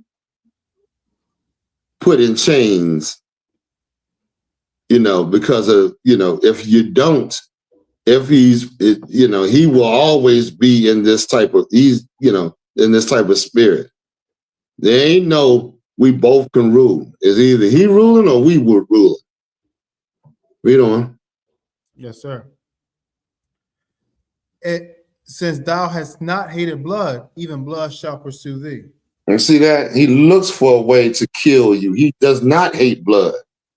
He looks for a way to put you in a situation so that he can kill you later on, meaning he'll put you in a situation time and time again till he gets you into a situation where he can kill you. That's the way this race is designed, man.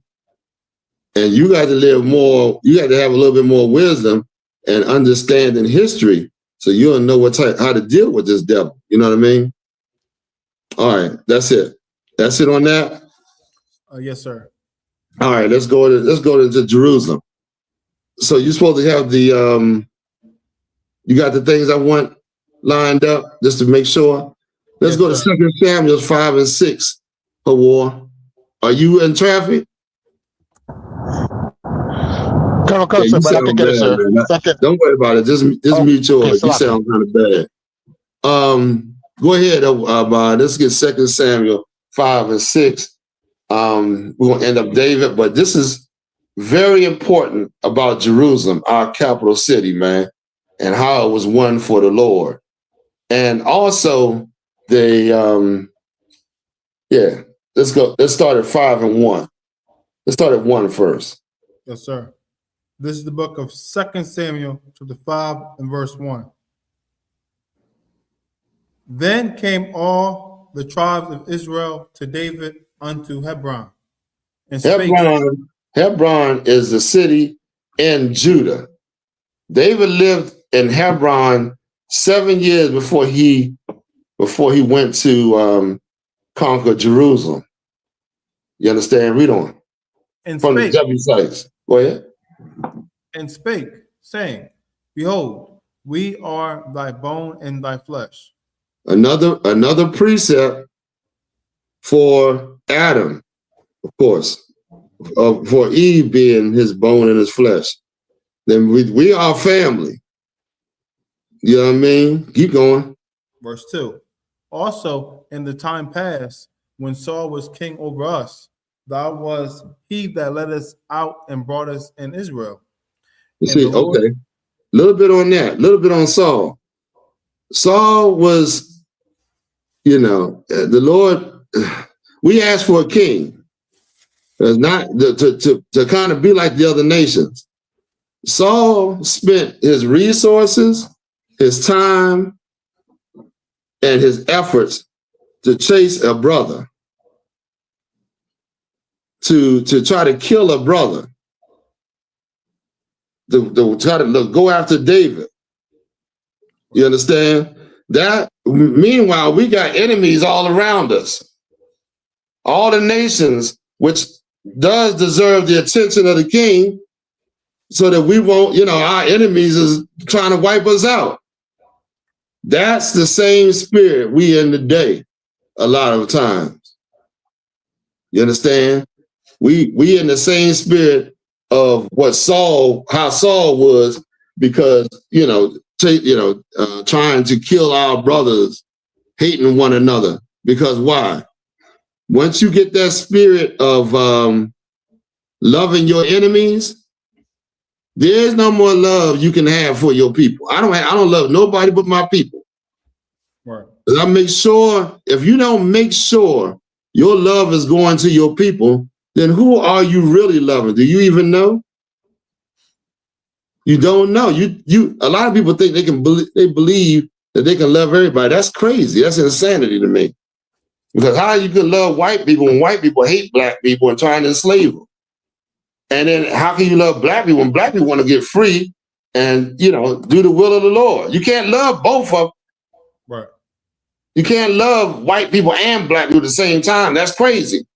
Either you're going to love white people and want to be, you know, love their gods, and hate black people and want to oppress them and destroy them, or you want to love black people who want to get free and not be oppressed and destroyed.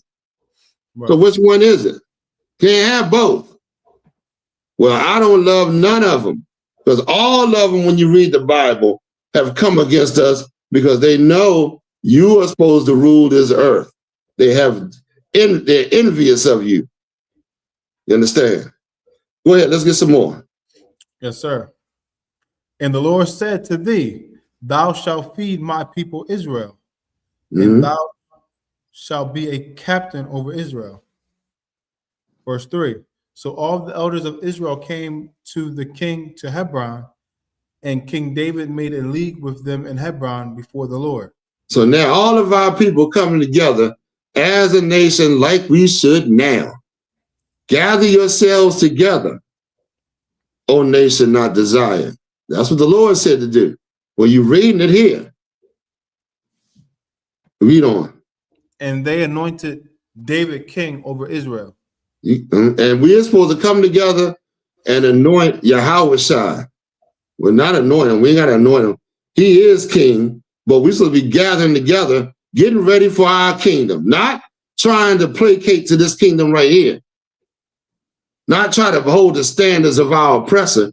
You see his kingdom falling. The scriptures say, I see Satan falling like lightning. I'm paraphrasing. Right. In the book of Revelations, I think it is. Keep going. Verse 4. David was 30 years old when he began to reign. So now, David, 30 years old when he began to reign over the whole nation. So in David's mind was like, okay, Hebron is in Judah, but I want to centralize.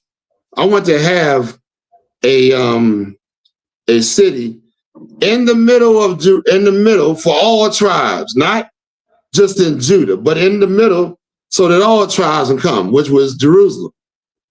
Right. Go ahead. And he reigned 40 years. Verse 5.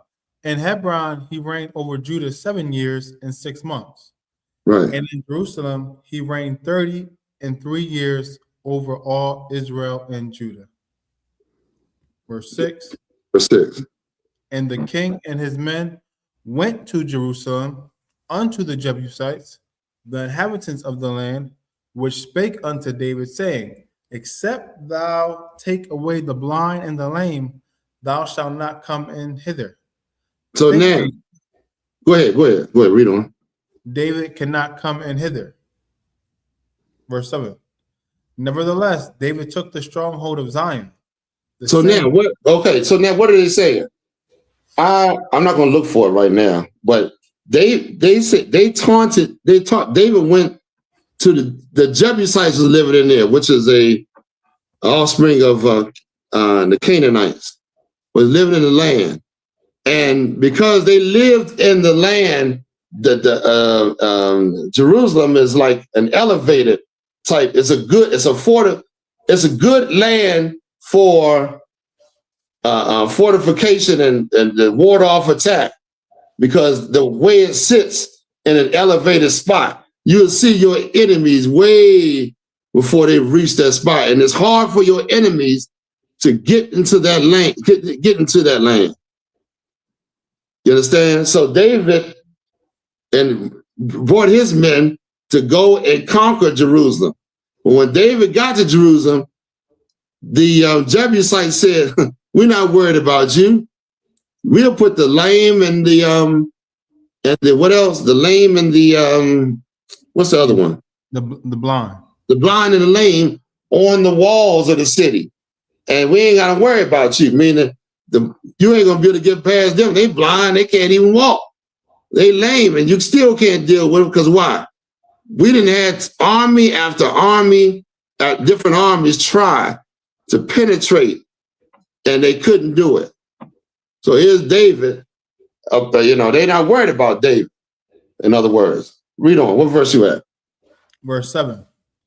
Nevertheless, David took the stronghold of Zion. The same is the city of David. Nevertheless, David took Zion. I don't want to go too much into it because David. How did David take Zion? Does anybody know? Anybody want to take a stab at how David? What was it means that David did to get this city? Where's the part where he talked where Job came in? I think it should be around here, or is it another part of the Bible? Let me see. Where Job volunteered to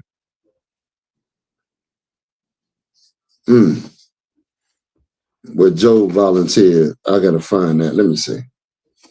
Well, anybody want to take a stab at it? David understood something about that city. Oh, shit. Joab volunteers. Hold on 1 second, y'all. If I can get this. Tears. Take.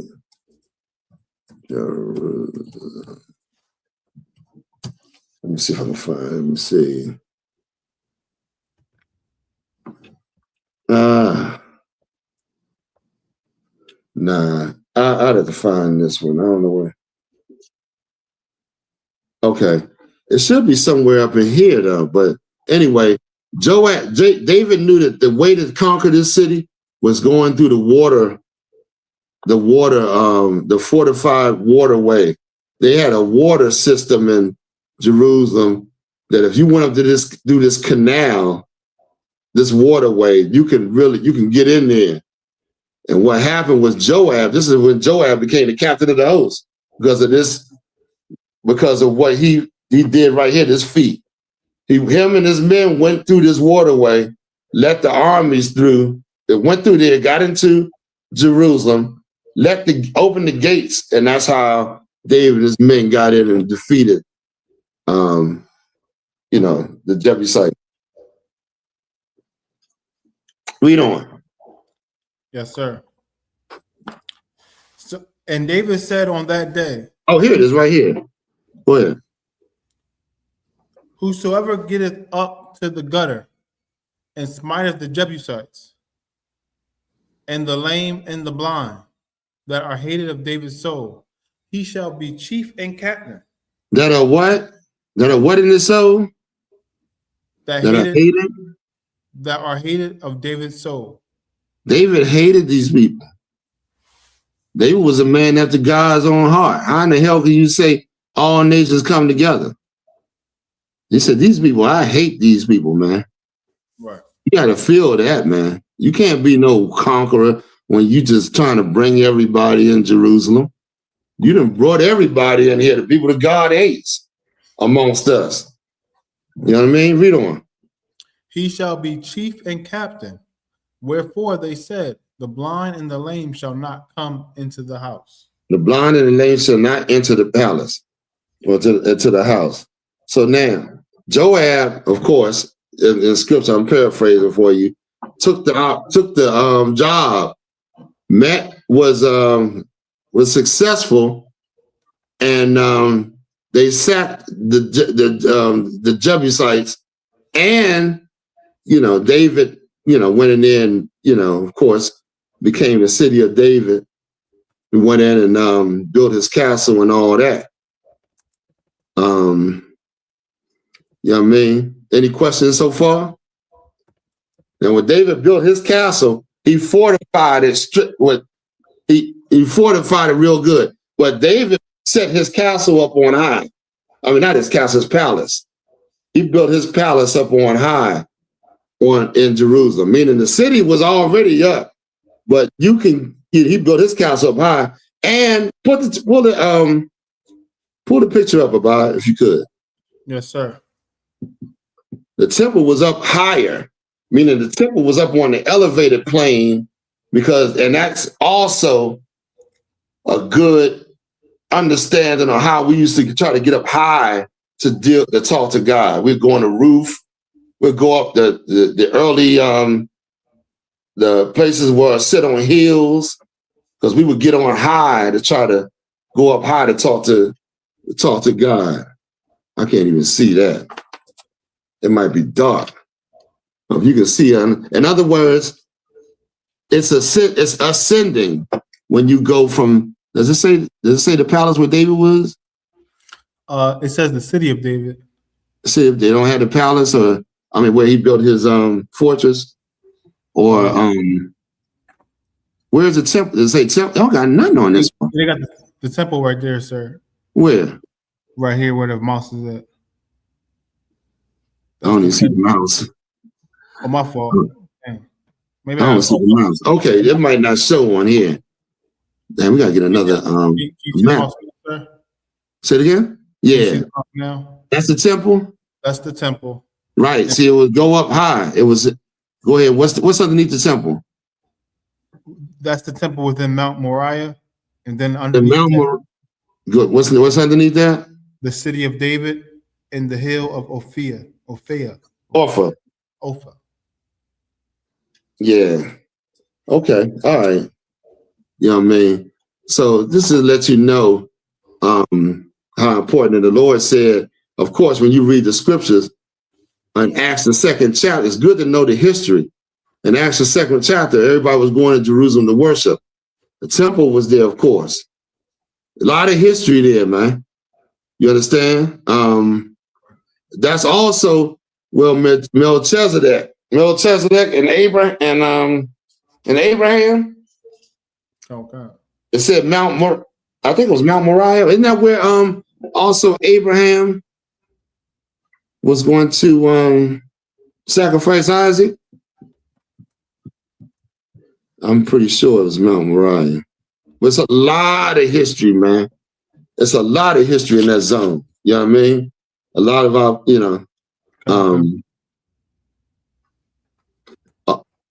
go ahead. Anybody have any questions? Yes, sir. It was Mount Moriah. Yeah, Mount Moriah. See? Mount Moriah is where what? You gotta tell them what it is. Oh yes. Where Abraham was going to sacrifice Isaac? Yes, sir. Okay, yeah, I do remember. Okay. And what about Melchizedek?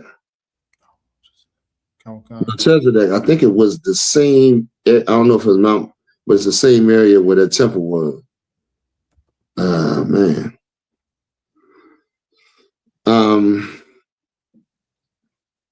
Of course, the Babylonians came 580 something like that. Y'all gotta correct me because I forget the dates. I think it was 586. And destroyed the temple and took our people out of their area into the Babylonian kingdom. Did you find it about it? Yes, sir. Yes, sir. Yes, it is Melchizedek in Genesis. Right. I thought I read that. So I mean, that's where was it? Was it Mount Moriah? Yes, it was Mount Moriah. Yeah. Yeah, so it's a lot of history there. Let's see where we're gonna go. Where we're gonna go now.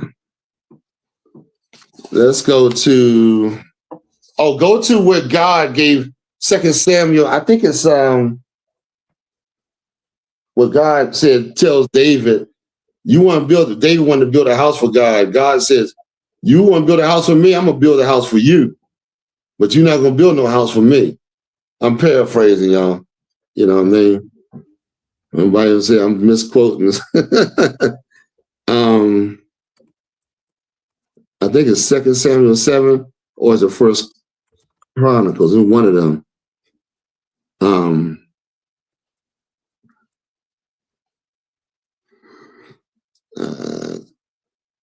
War, are you still in traffic?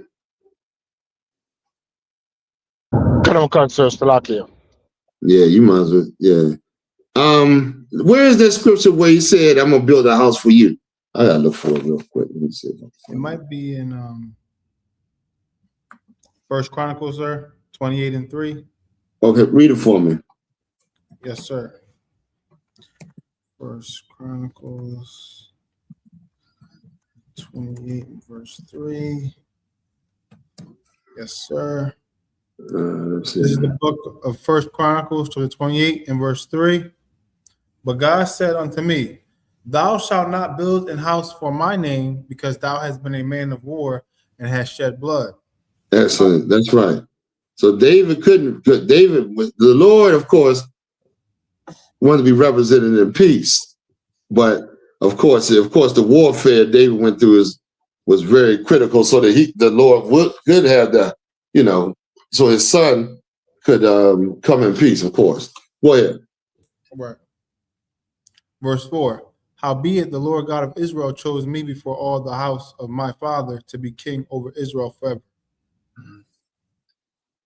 For he have chosen Judah to be the ruler, and of the house of Judah, and of the house of my father, and among the sons of my father, he liked me to make me king over all Israel. You see that? So David recounting, his how the Lord chose him. Go ahead. Any more? It talks about how Solomon's going to build his house in verse 6, sir. All right. Where the Lord say you want to build a house for me? I think it's in 2 Samuel. Sir. 2 Samuel 7:5, Baba Kushal. Okay, read that for me. Get that for me. Yes, y'all bear with me, man. We're a little trying to figure it out because we ain't had time to really, get it like I want it. You know what I'm saying? But it's all good. We're gonna war through this. Okay. This is the book of 2 Samuel, chapter 7 and verse 5. Mm-hmm. Go and tell my servant David, thus saith the Lord. What happened was when David first saw Nathan, he desired to build a house, right, for the Lord. He was like, "Damn, I'm sitting in this nice, and the ark is sitting in the tent." He said, "I desire to build the Lord a house." And Nathan, when he told Nathan that, Nathan first said, "Go ahead, do all this in thine heart." But then the Lord came to Nathan that night and told Nathan to go back to David and tell him he's not going to be able to build the house. Tell him no. But then the Lord made David another promise. Read on. Made him a promise. Go and tell my servant David, Thus saith the Lord, shalt thou build me an house for me to dwell in? Verse 6. Whereas I have not dwelt in any house since the time that I brought up the children of Israel out of Egypt, even to this day, but have walked in a tent and in a tabernacle. See that? The Lord saying, listen, this is how the ark was kept in the tent, tabernacle, until this day. So he's saying, what the Lord is saying, hey, he's laying down the facts on why David is not going to be able to, and he's giving them, I decide I'm going to let you know how, who's going to build my house and all that. Continue. Yes, sir. Verse 7. In all the places wherein I have walked with all the children of Israel, speak I a word with any of the tribes of Israel, whom I commanded to feed my people Israel, saying, why build ye not me an house of cedar? Verse 8. What is it saying right there?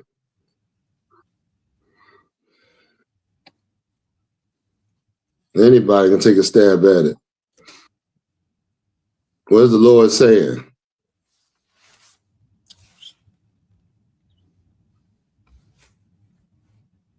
Read it one more time. Come on.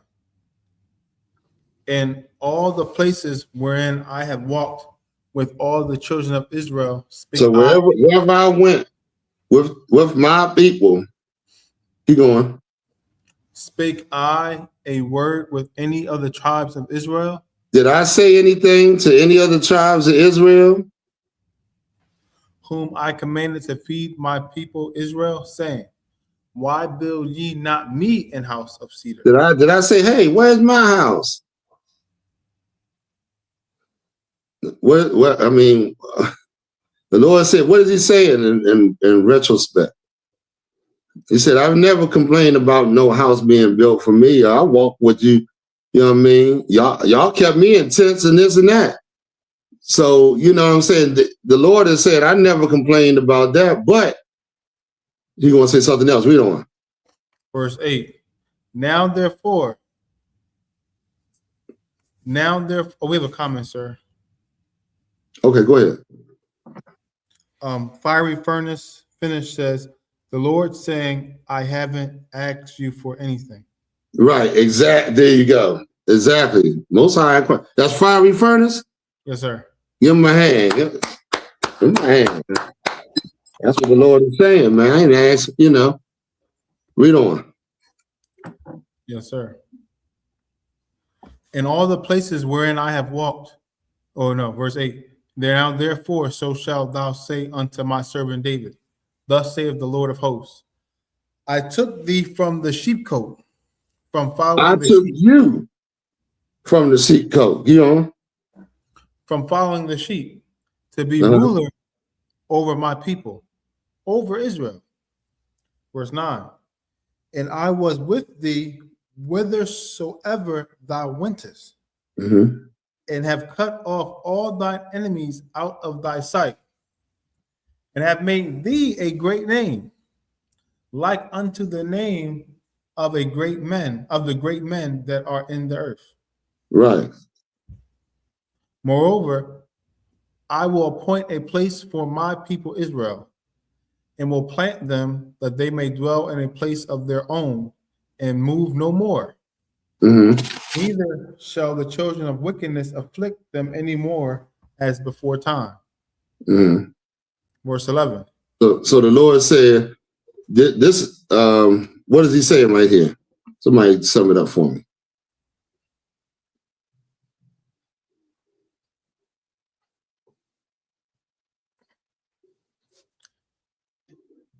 Anybody?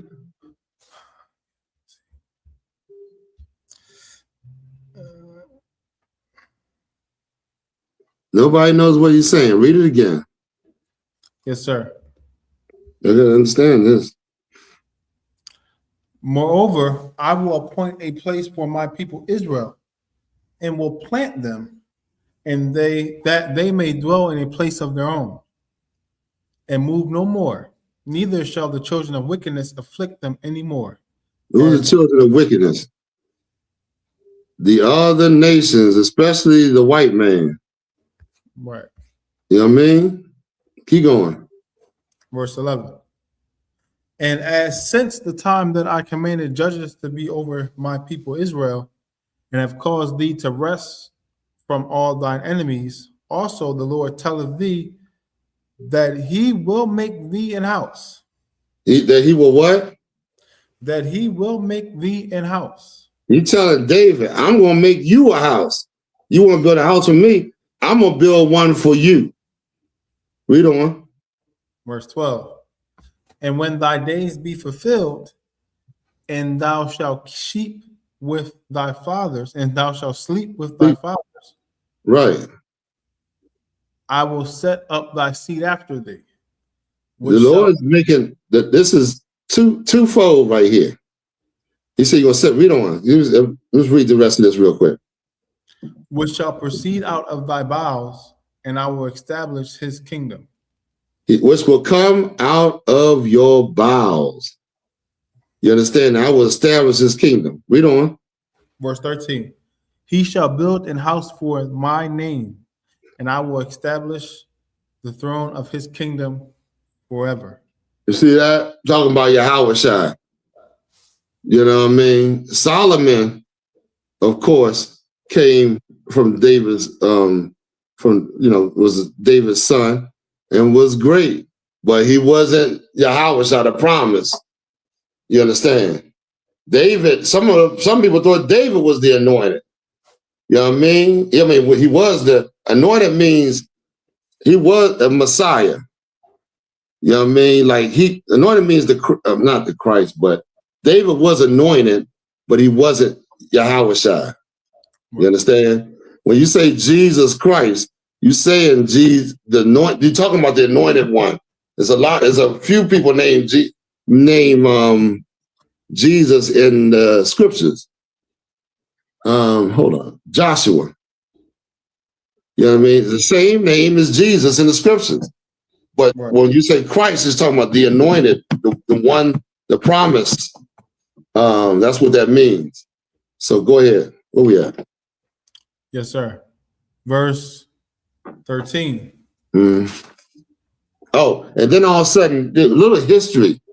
Then all of a sudden, what was the 8th century when Islam got the territory and started building that the dome of the rock or whatever? I gotta say, in their shrines and their mosques all over, they came and started building up, and then they started letting the Christians in, and then they had wars, what you call the Crusades, against Christians and Muslims. Ain't got nothing to do with blacks and Latinos at all. Christianity is the religion of the white man, and Islam is the religion of the Arabs. And they've been going at it over that land ever since. It's our land. It's blacks and Latinos and Native Americans' land. Go ahead. Verse 14. I will be his father, and he shall be my son. If he commit iniquity, I will chasten him with the rod of men. And see that? If he committed iniquity, he's not free from being the correction of the Lord. Keep going. And with the stripes of the children of men. Verse 15. But my mercy shall not depart away from him. You see that? The Lord have mercy. The Lord said, I'm going to be merciful to them, even though I'm going to correct them when he go off. And that dome, I wanted to say also, that dome of the rock, which they built, is supposed to be right over the site of the temple. You know what I mean? I don't know if y'all knew, you understand a little bit on the history, but yeah, that dome of the rock supposed to be right on the site of where the temple was. Them damn hells. All right, go ahead. Let's go. Where we at? Verse 15, sir.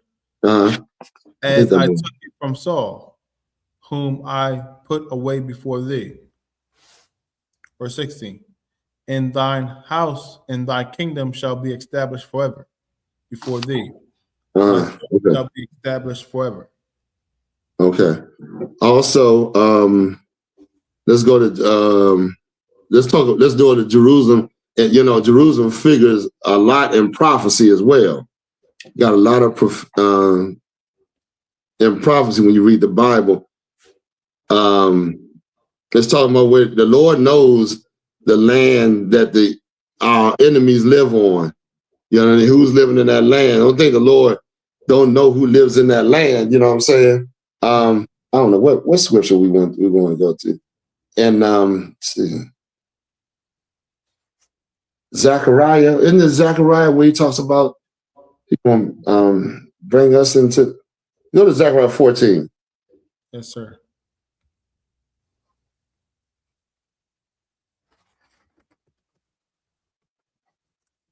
Start at verse 1, sir. Let me see something. Jeremiah 23. It might be Jeremiah 23 and 3. Oh,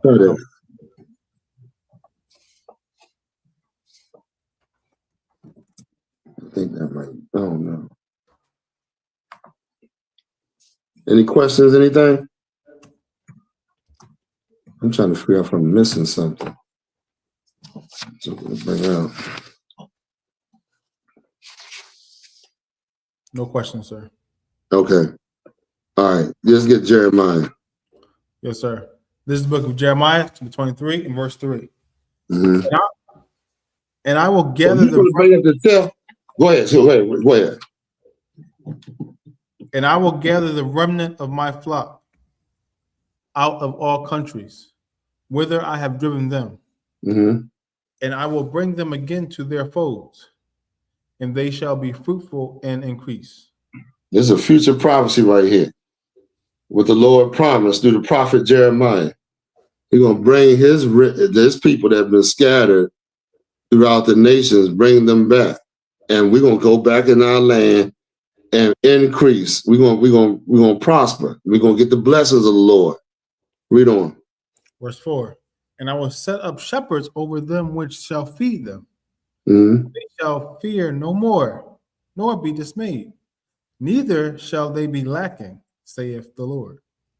Neither shall they be lacking. Meaning the Lord is going to bless us in that land. You understand? Because we're going to come back. And of course, if you wicked, you ain't going to go, no, you're going to die in your wickedness. The only people going to get allowed that the Lord going to set back up are the people that are doing his will. Why would he set up someone that loves the other nations, that worships the other nations, that want to look like the other nations and hate themselves? You understand? So that's what's going to take place here. America is going to be destroyed. Third World War is afoot.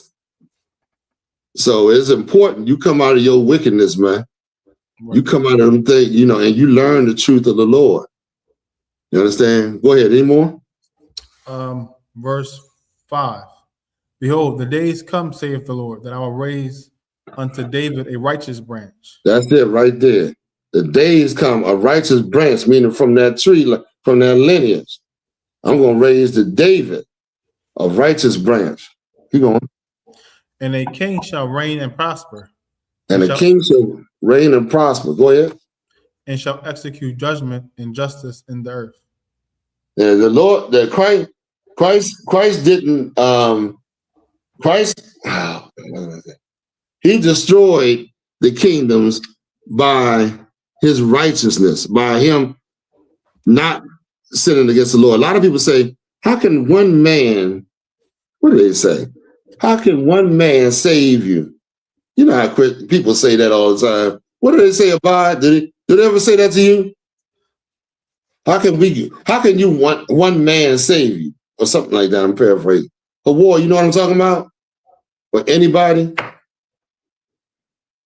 Kind of concern.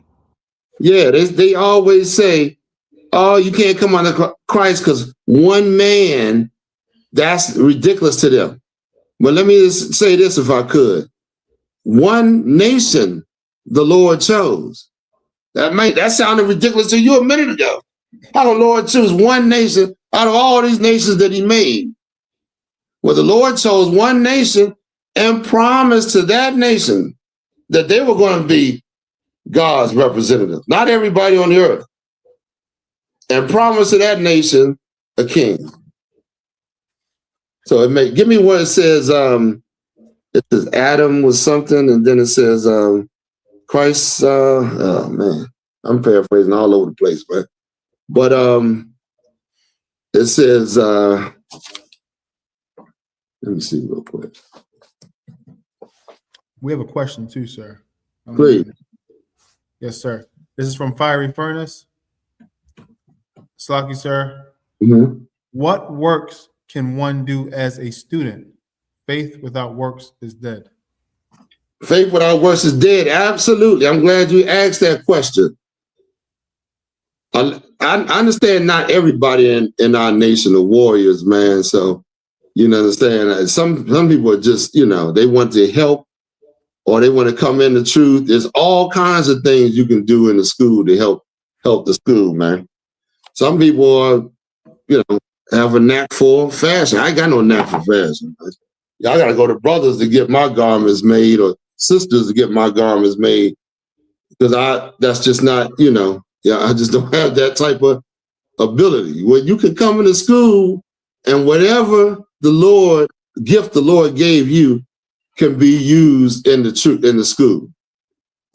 You might not even know you had this gift right now because the world dismisses you if you don't do certain things according to the world. You might be an excellent, I don't know, anything. It could be anything. You can draw. You know, you can organize things. You might got excellent computer skills. I have no computer skills. Salakia. I mean, that's a handicap for me because every time I go to the computer, something ain't working or I got to figure out how to use these things. You might have a skill in that, you know. You just don't know how the Lord can use whatever. And every brother and sister is important to the Lord. Coming here, man, and you know, you read the sisters that dedicated them lives. Well, Anna, she lived in the temple. You know what I mean? All kind of sisters. You know what I mean? What's the sisters now I was just thinking about earlier? Or you know, brothers. You know what I mean?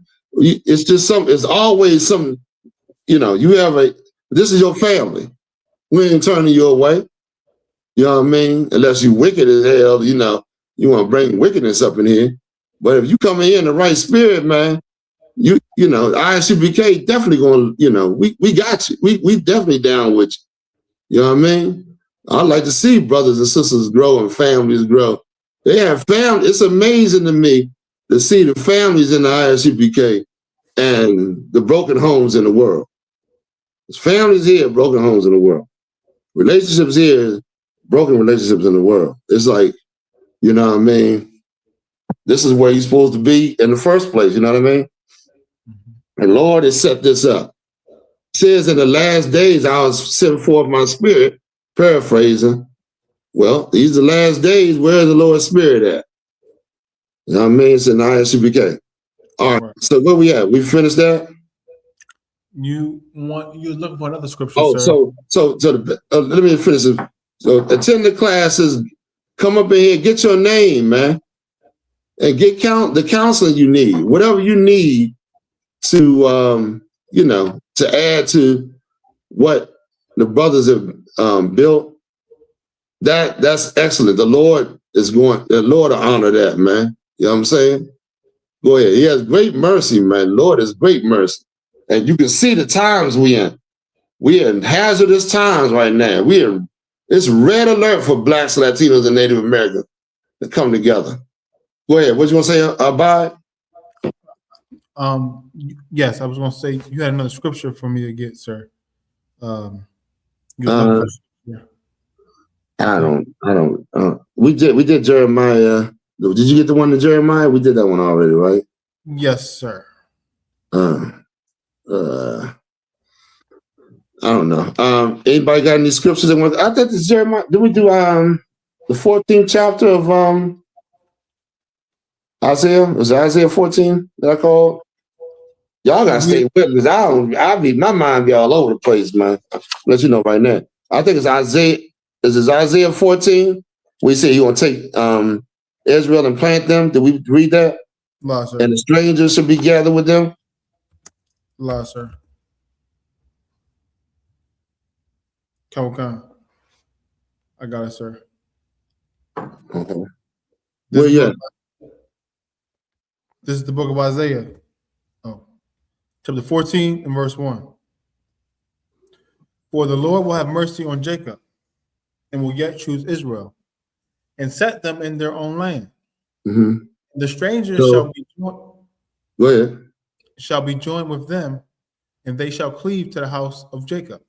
I ain't never read where it said Israel and the king of Babylon was going to join forces to attack.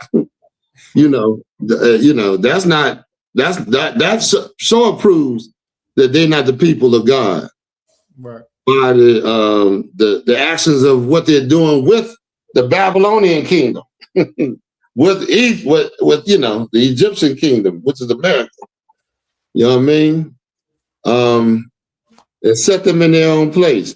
Like we about to go and have our homeland because of our king and his righteous deeds. What was it say? Oh, there was something that Samson said that was real. Not Samson. What's the one that not Samson? David and what's the name of the giant he fought? Oh, Goliath. Goliath said to David, if I beat you, you'll be my slave. And if you beat me, we'll be slaves to you. Right? Come. That's what he said. I don't know if y'all know that he said that or not. Mm-hmm. Well, David going out there was defending our nation against this evil. Right. In other words, if they would have lost, we would have been slaves to evil. Yes. You know what I mean? It's damn near like Christ. If Christ wouldn't have did the things that he did, then we would be slaves to America. Where would the king be? There wouldn't be no king. You follow what I'm saying? Yes, so you could definitely match that up where by the things that he did, we're able to come out of the wickedness. See, this kingdom would be reigning, and then guess you could be in all your wickedness and just, perish forever and ever until we wiped out. Or we can put down our wickedness, right, come underneath our king, and get ready for our kingdom. Right. You understand? So that's what we're reading right here. The Lord gonna set us up in the kingdom, and the strangers, who's the strangers? There's different ways you can use this word stranger in the Bible. People think there's some strangers that are considered your brother, and there's strangers, that's why you need the Spirit to understand these scriptures. There's strangers that are the other nations. Right. There's Gentiles are normally the other nations, but there's Gentiles where Israelites started following the other nations. They were Gentiles. So you definitely got to read the scriptures and have an understanding. Go ahead. And come and ask questions. Go ahead. Verse 2. And the people shall take them and bring them to their place. Mm-hmm. And the house of Israel shall possess them in the land of the Lord for servants and handmaids. This said the house of Israel shall possess them in the land of the Lord. Where's the land of the Lord? Israel, your land. Your land is in the center of this earth. Jerusalem is in the center of your land. All tribes Jerusalem is right there where all tribes can have access. You know what I mean? Go ahead. Where's the one? Do we have any? We holding the videos, right? The King David one, yes, sir. Is that the only one we holding? And we holding G.I. Joe image. Yeah. Get the King David one. You gotta remember. I'm glad you brought that images up, but we got to go into that. I don't act like I ain't got nobody. Where's the war? He ain't here. I almost forgot about that, the images and the shield and all that. But go ahead. Yes, go get the pull it up big. Is that the biggest it can go? Now, this is an artifact that was found in 93. That, what king was it? It was it might say it in here, but he was writing about how he had defeated one of the kings of Israel. Then he named, of course, of the house of David. So let's go. And up until this point, historians and they didn't believe the King David existed. You understand? But this shut all of them up. Right. You understand? And it validates the Bible. Right. Because okay, let's go ahead. Play the video. King David actually exists, or is he just a Bible story? Well, in 1993, archaeologists digging in northern Israel made a jaw-dropping discovery, the Tel Dan Stele, a broken stone monument from nearly 3,000 years ago. It was set up by King Hazael of Syria to brag about defeating Israel's king, and a king from the house of David. That phrase is huge. It's the earliest evidence outside the Bible that David and his dynasty were real. It lines up perfectly with 2 Kings 8, verses 28 and 29, showing how archaeology keeps confirming 28 to 29. Salaki, y'all. I want to go into that a little bit because this is the king of Assyria. This is, yeah. And y'all, of course, we know about the Assyrian Empire taking the northern kingdoms into captivity. Go ahead. Yes, sir. Yes, sir. 8 and 29, showing how archaeology keeps confirming scripture. For skeptics who say David never lived, this ancient stone tells a different story. History is literally carved in stone. Did King David actually right exist? there. Did you make that big? Because I don't know if you can read it. It's in, if you can make it big, I can see. You see where it's outlined? What does that say about it? Yes, sir. Ba Yah wad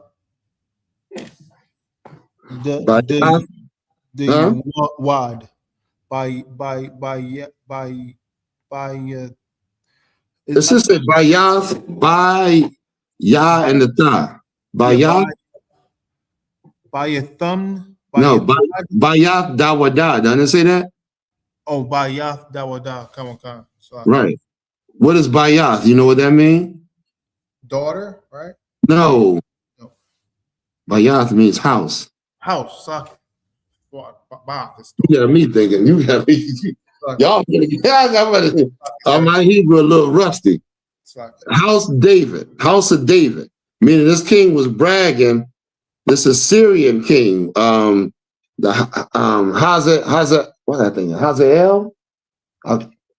was bragging on him defeating a descendant of David. And I don't even know of the house of David. But I think it was let's go to it. Yes, Second Kings, I think it's 8 or something like that. Yeah. Go ahead. But this was in the house of, let me see.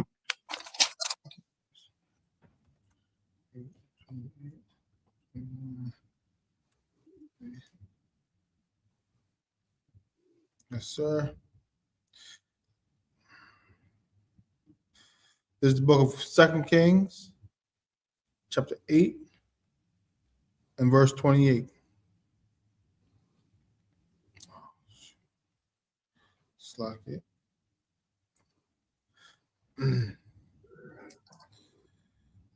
And he went from Joram, the son of Ahab, to war against Hazael, king of Assyria, and Ramoth Gilead. And Ramoth Gilead, right? Yes. So this is talking about Ahab married to what's the damn Jezebel, right? I think, yeah, Ahab and Jezebel. Go ahead. And the Syrians wounded Jerome. Verse 29. The king Jerome went back to be healed in Jezreel of the wounds which the Syrians had given him at Ramah when he fought against Hazael, king of Assyria. And Ahaziah, the son of Jehoram, king of Judah, went back to see Jerome, the son of Ahab. So that's the part of the scriptures that this stone that they found was talking about. Healed and keep going. Is that it is that the end of it? Because he was sick. Now it's the end of it, sir. All right. So that's it on that. What else we holding? Yes, the figurine, sir. Yeah, let's go to the shield of David. Let's break down what the shield of David is. What is it? First Samuel. You wrote both of the scriptures down, right, about? Yes, sir, I did. All right, let's go to the first one. This is the book of Acts, chapter 7 and verse 42. A lot of people think that the shield of David is a star, which is insane, and they think it's evil and all the rest of the things that have been attributed to what the shield of David and the great things that our king did for our nation, man. And so what we're going to do, and they try to assign it to the star of Molech or the all that other stuff. We just break it down a little bit, give them some understanding of what's going on. So let's read that scripture by it real quick. This is the book of Acts, 7 and verse 43. Yea, ye took up the tabernacle of Molech, and the star of the tabernacle of Molech. Who's Molech? That's the god of who?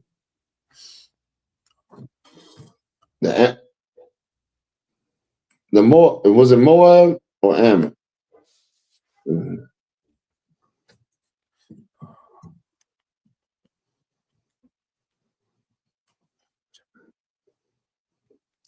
Huh?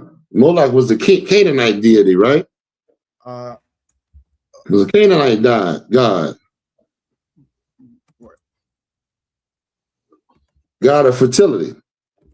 So you said you took up just the star of Molech, right? Right. So let's get it. It's a Canaanite god. Who's the star of Molech? Oh, and the star of your god Remphan. Figures. Hold on. Who's Remphan? Remphan. So Moloch is the god of the Canaanites, right? Yes, sir. Remphan was the god of who? I forget these things.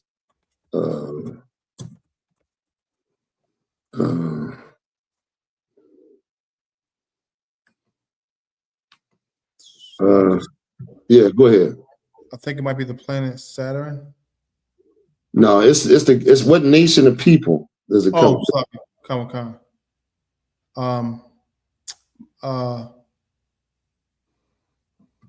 An Egyptian deity, possibly. Yeah. Okay, it could be. I thought they were. Okay, go ahead. Come. Of course, you can look this up on your spare time. We're just going, So the Lord is talking about these two gods, Remphan and is it Tim or what was the other one? Molech. These are the gods that he's talking about. The star, read it again. And the star of your god Remphan. Now the star of their god would be the representative of these gods, right?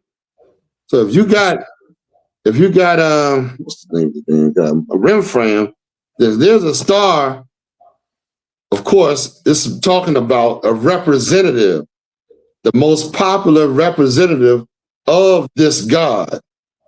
Not talking about no damn star in the sky like people think. They don't know how to read the Bible. God is not no one. Do you read the Bible like a white man? Star. Hey, hold on 1 second.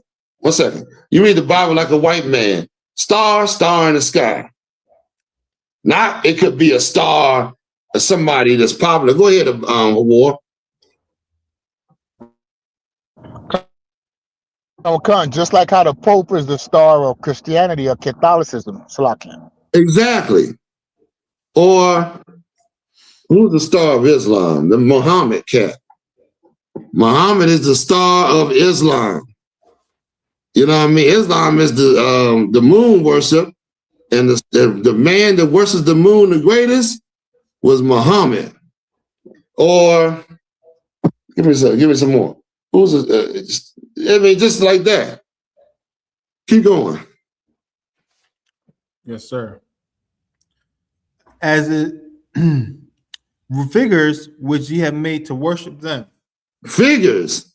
Now let's get figures. What is a figure?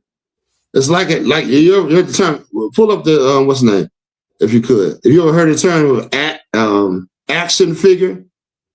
A figure you made to worship these gods. It ain't got nothing to do with David, the shield of David. It is what they made to worship these gods. Now, when I was I pulled this up because I can remember this. And of course, it signified the day being all these wars going on. Back in the day, G.I. Joe was with the Kung Fu grip. You gotta be in some age and you gotta have some little age. But anyway, this was the star of the military. This was, he's the one, he's a figure that you made to worship the military. Does that make sense? Yes, sir. Okay, does that make, I'm talking about people in the class.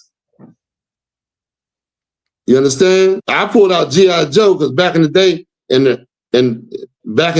putting it like that. That was the popular thing back then. You know what I mean?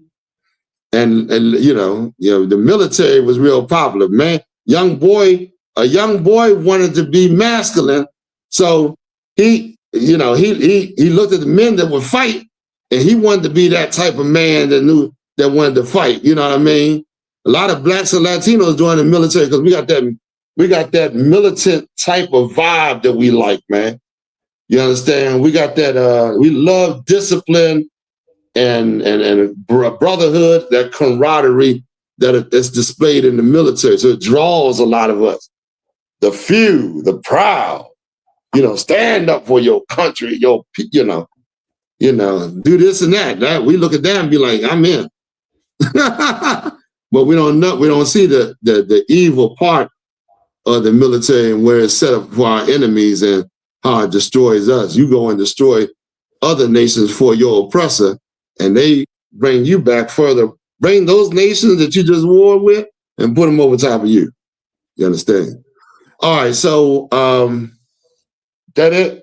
Finish reading the scripture. Yes, sir, if I could. Go ahead.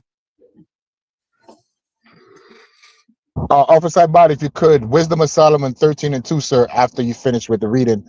It shows you that a star is actually circular, sir. Yeah. Okay, read that in Wisdom of Solomon. Yes, sir. A ball of gas.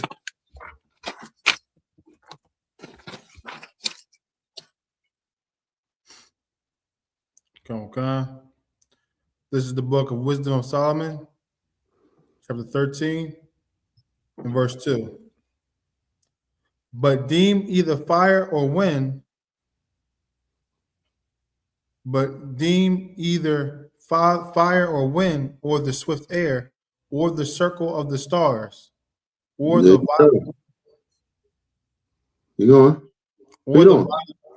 violent water, or the light of heaven, to be the gods which govern the world. You see that? Boom. That's That's a good precept. An excellent precept. Most High in Christ.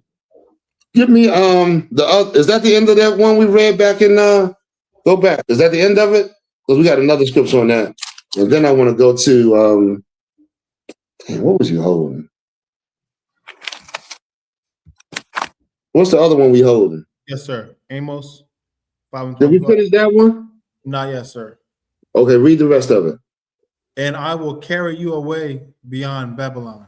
See, the Lord said, I'm going to carry you away because you worshiping these gods that you made to yourself. You understand? Doesn't have nothing to do with the shield of David. David's shield is his signet, man. That's how David wrote his name. Do we have that thing? Where's that? What's the name that shows how David wrote his name? Oh man, I can't. There's a if I can get. Oh, I'm on the phone. Damn, no wonder. The Dawada intertwine. Mm-hmm. You know what I'm talking about, Haward? Come, sir. Can you find that? Do you think you'll be able to do it, or you still driving? Come, sir. I'll look it up. I'll send to Officer Bob when I find it. It's right in the school. It's a brother put it out on the what's the name? It's in the school somewhere, but I can't find it right now. Go ahead, Abad. Yes, sir. This is the book of Amos, chapter 5 and verse 26. These are the two controversial scriptures that they try to relate to, say this is why. See, you worshiping a false god by wearing the shield. Christians worship that cross. Right. We don't worship the shield of David. But can we have something to represent our people? Do we have to lay down every goddamn thing that that's representative of us? Lay down this. Lay down the high holy day. Lay down what? The Manara. Lay down what? Everything that we would, if you did that, it wouldn't be nothing left. No, we keep the things that belong to us, man. And then I want to get that last scripture. Then we're gonna end the class after this. But read this. Yes, sir. This is the book of Amos, chapter 5 and verse 26. But ye have borne the tabernacle of your Molech and Chian, right? Is it Chian? Chian, come on. All right. Keep going. Your images. The images, go ahead. The star of your God, which ye made to yourselves. You see that? These were things that we made to ourselves. These different gods that we did, man.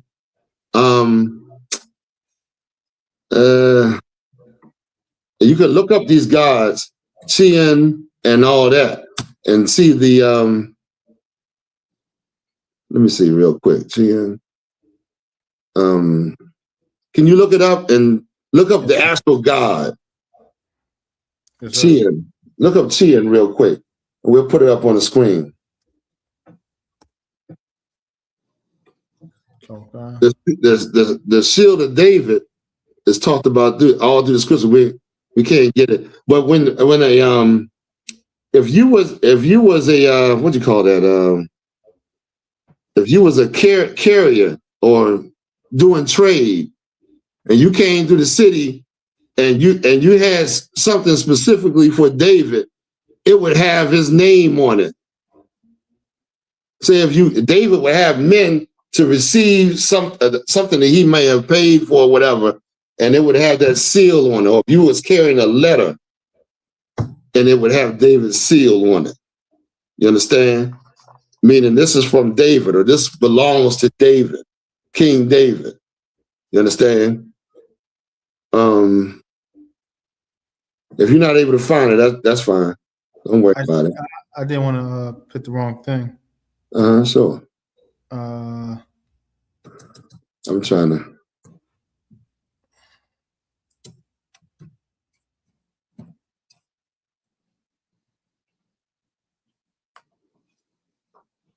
All right. I'm looking at the god Molech right now, who they would sacrifice their kids and stuff to. They ain't got nothing to do with this. You can pull up God and look up Molech and then go to Google Molech and then go to images. All you gotta do is Google them and go to the image. Yes, sir.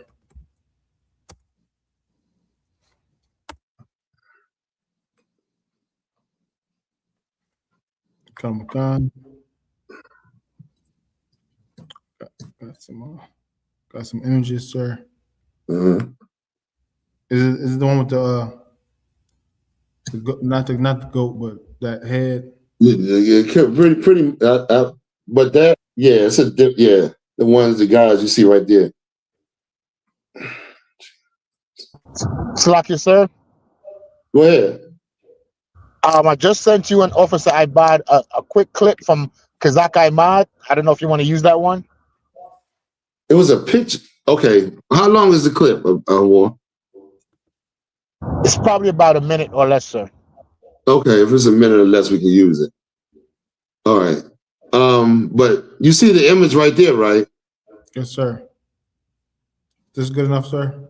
I can't. It's dark to me, but hey, if you can see it, that's good enough for me. There's another one up there you can pull up, right? A little light. I seen a bunch of. Yes, sir. This one just had the fire in the background. Passed through the fire, Molech. That's why you use this. Or put up another one, just to show. Come on. Sir, use this one.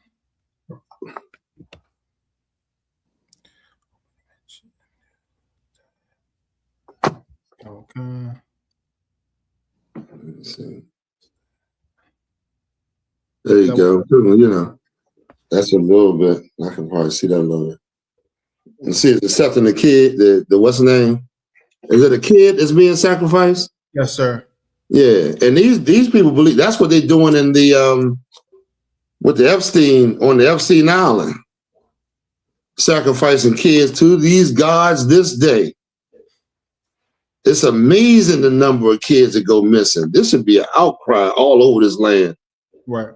When the Egyptians lost their firstborn, there was a cry in the land, a severe cry. I don't understand why people just, things ain't, being challenged in the society. You know what I mean? But anyway, that's pretty much it. All right, so go ahead. We'll play the one that he sent real quick. Let me see what it says. I'm sending it to the computer right now, sir. Okay. So that's it. That's pretty much it. We're gonna go to the last scripture. If you got any questions, let us know real quick. I hope this edifies you a little bit on David and how he leads to YAHAWASHI. I want to pull up the scripture where YAHAWASHI said, choose life. There's a few of them I can pull up real quick. But go ahead. You got it? We went over how this image that you see right here is not a star. This is not a star of Remphan, nor the star of Molech.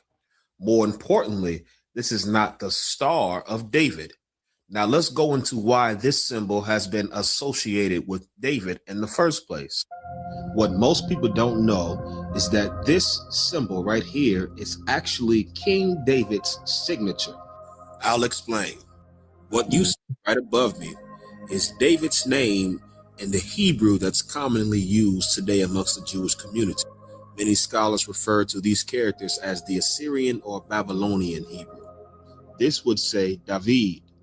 In the true Hebrew, the Lashawan Kodash, the Hebrew of the real Jews, this is what David's name would look like, spelled in the original characters. Abide, hold it right there. Yes, sir. We just saw on the artifact that they found the Dawada on there. You know what I mean? Right. So and then when you understand the scriptures, all nations, the Hebrew is the father of all nations, of all languages. Right. All languages spew from the Hebrew. You understand? That's the father. So all nations at one time spoke Hebrew. You understand? So go ahead, give me some more. And Hawar, give me that last scripture about the shield of David. Is he on? Yes, sir. Khan, one second. Go ahead. Go ahead. Finish playing this video. Yes, sir. And the original characters. So in part 1, we went over how this image that was it, sir. Oh, that's it on that. So pretty much we understand the da is the two. The da is like a triangle. If you look at the ancient Hebrew, Abba God da is a triangle. David would intersect those two triangles and have the Y going around.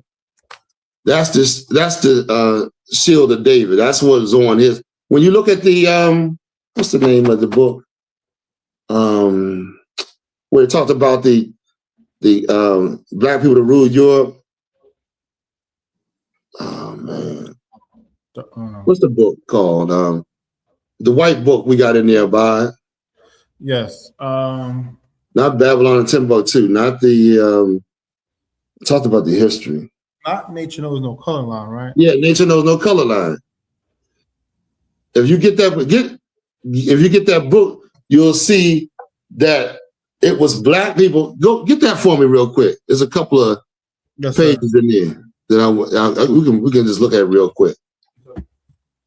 It'll show you that it was it was Israelites ruling those different places during the Dark Ages, man. It wasn't Africans. Because why? They represented themselves with the shield of David. This is way back too. You understand? So it wasn't evil to our people. Recently it became evil because that's what the white man taught you, that this shield was evil. But it ain't evil to him claiming to be an Israelite. You know what I mean? The war. Colonel Khan, sir. Okay, you got it? Second Ezra 10:23, sir. Yeah, but start up a little bit further. Colonel Khan. Start like 19. What does 19 say? Okay, 1 second. These old fake groups, man. They don't wear the shield of David. They're not in the spirit, man. They don't want to represent. They don't speak the Hebrew. They don't wear the shield. Because why? There's some setup group that wants to, not represent themselves fully in the spirit. If you look at the front, you'll see the page. Yes, sir. I don't want you to take a picture. Just hold it up, if you could, to the camera. We'll be able to see it, I think. Yes, sir. Just don't go to the page. Just go to the okay. To the picture. Does it have a shield in it? Oh, sorry. Do they have the what's it called? The flags of their rulership? Oh, yes, sir. And do you see the shield in it? I'm checking right now. And what's the flag called? I forgot what it's called. I'm getting up there. I'm getting up there in age, y'all. Bear with me. The coats of arms. The coats of arms. Damn. Coat of arms. Our people had coats of arms, but they were letting us know that they're from the lineage of, or from the people that David, from his same lineage. Can you put it up real? Can you make it big over here? Yes, sir. Yeah. Slack you on the bottom left, sir, or the right. Put it a little closer. I can't. It's blurred up now. I don't know if you'll be able to do it. It's right here, sir. I know, but you gotta put it a little closer. Maybe it's me. Can you get it? Look at it. Oh yeah, I see it now. Yeah, and then put up. Is there some more? It's a bunch of them in there in that book right there. That's a good book right there. Okay. All right. Pull up another one, just to show them. Yes, sir. Y'all saw that, right? Okay. The war. Go ahead and start reading. Are you somewhere? Okay, you good. You be outside. Start at verse 19. And you put it up while you're reading about it. Yes, sir. Get it nice and close. Yes, sir. You can hear me, sir? Yeah, I can hear you. Go ahead. Look at that. See that? Second as now, who is that right there? I can see. Look, read the bottom of it. Yes, sir. It says, note the Negroes lower with crowns in the Bishop Mitri. Look at it. This says Mitri, a black man. Go ahead. Yes, sir. I want to see the one with Peter, but go ahead, put that up. Is it the same one up? Oh, no. Yeah, y'all saw that though. Go ahead and get the other one. Go ahead and read. Did he get dropped? Did he drop? Go ahead. No, he's still here. No, I'm right here. Okay. I'm on my phone, so I'm pulling up while we're looking at the pictures. Pull it up nice and close so I can see it. Yes, sir. I don't see the shield over here. Yes, I do. Right there. What about the other one? Right there. Okay. Does it have Peter in there? Or somebody in there? It should be listed in the front. Okay. Okay, go ahead, War. Let's go. They do have Peter in here, sir. Oh, fuck. Okay. Blows your mind, don't it? Blows your mind. It was another good book too. I can't think of the name of it. That was oh man, that showed a lot of the shield too. Showed the black people. I can't think of the name. Put it to the thing. About I can't see it. Yes, sir. Put these glasses on. Look at that. Peter had the keys. Keys of the kingdom. Look at that. St. Peter, a black man. Look at that. Good night. That was something, boy. Go ahead, War. I'm waiting for you. Colonel Khan, 2nd Ezra 10 and 20. Start at the 20th verse, sir. My audio is good, sir? Yeah, I can hear you.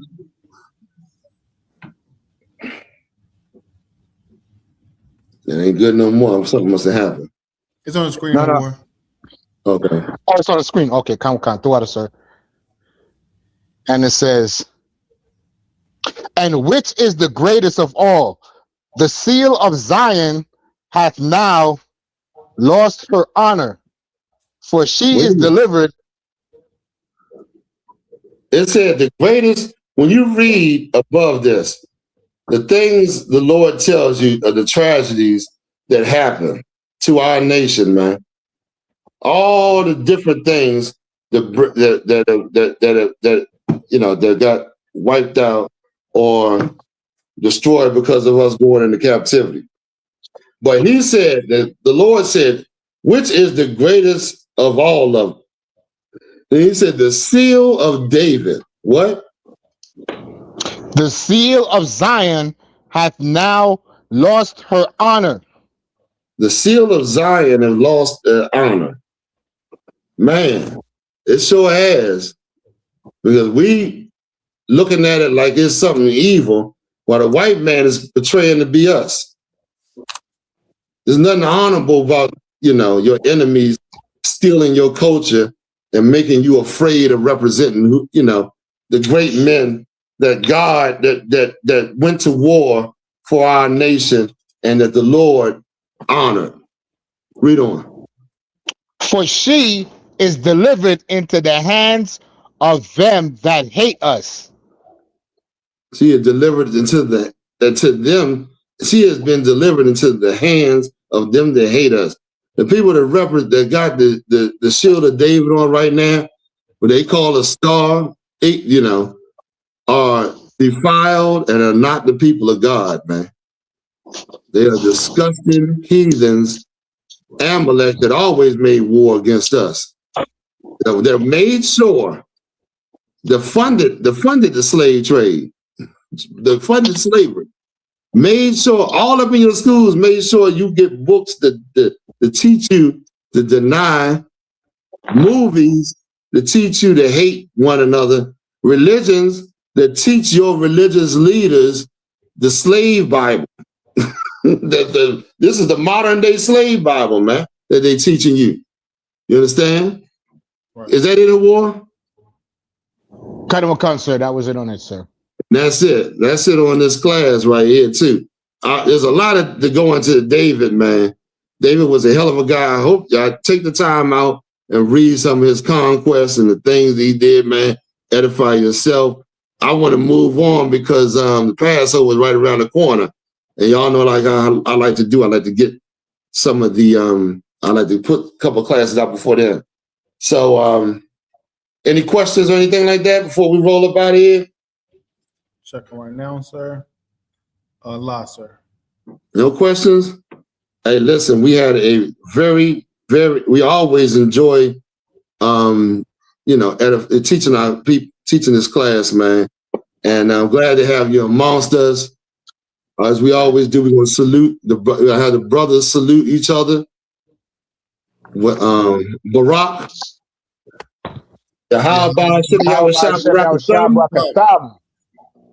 Y'all Matai. And we're going to salute the sisters. Barak.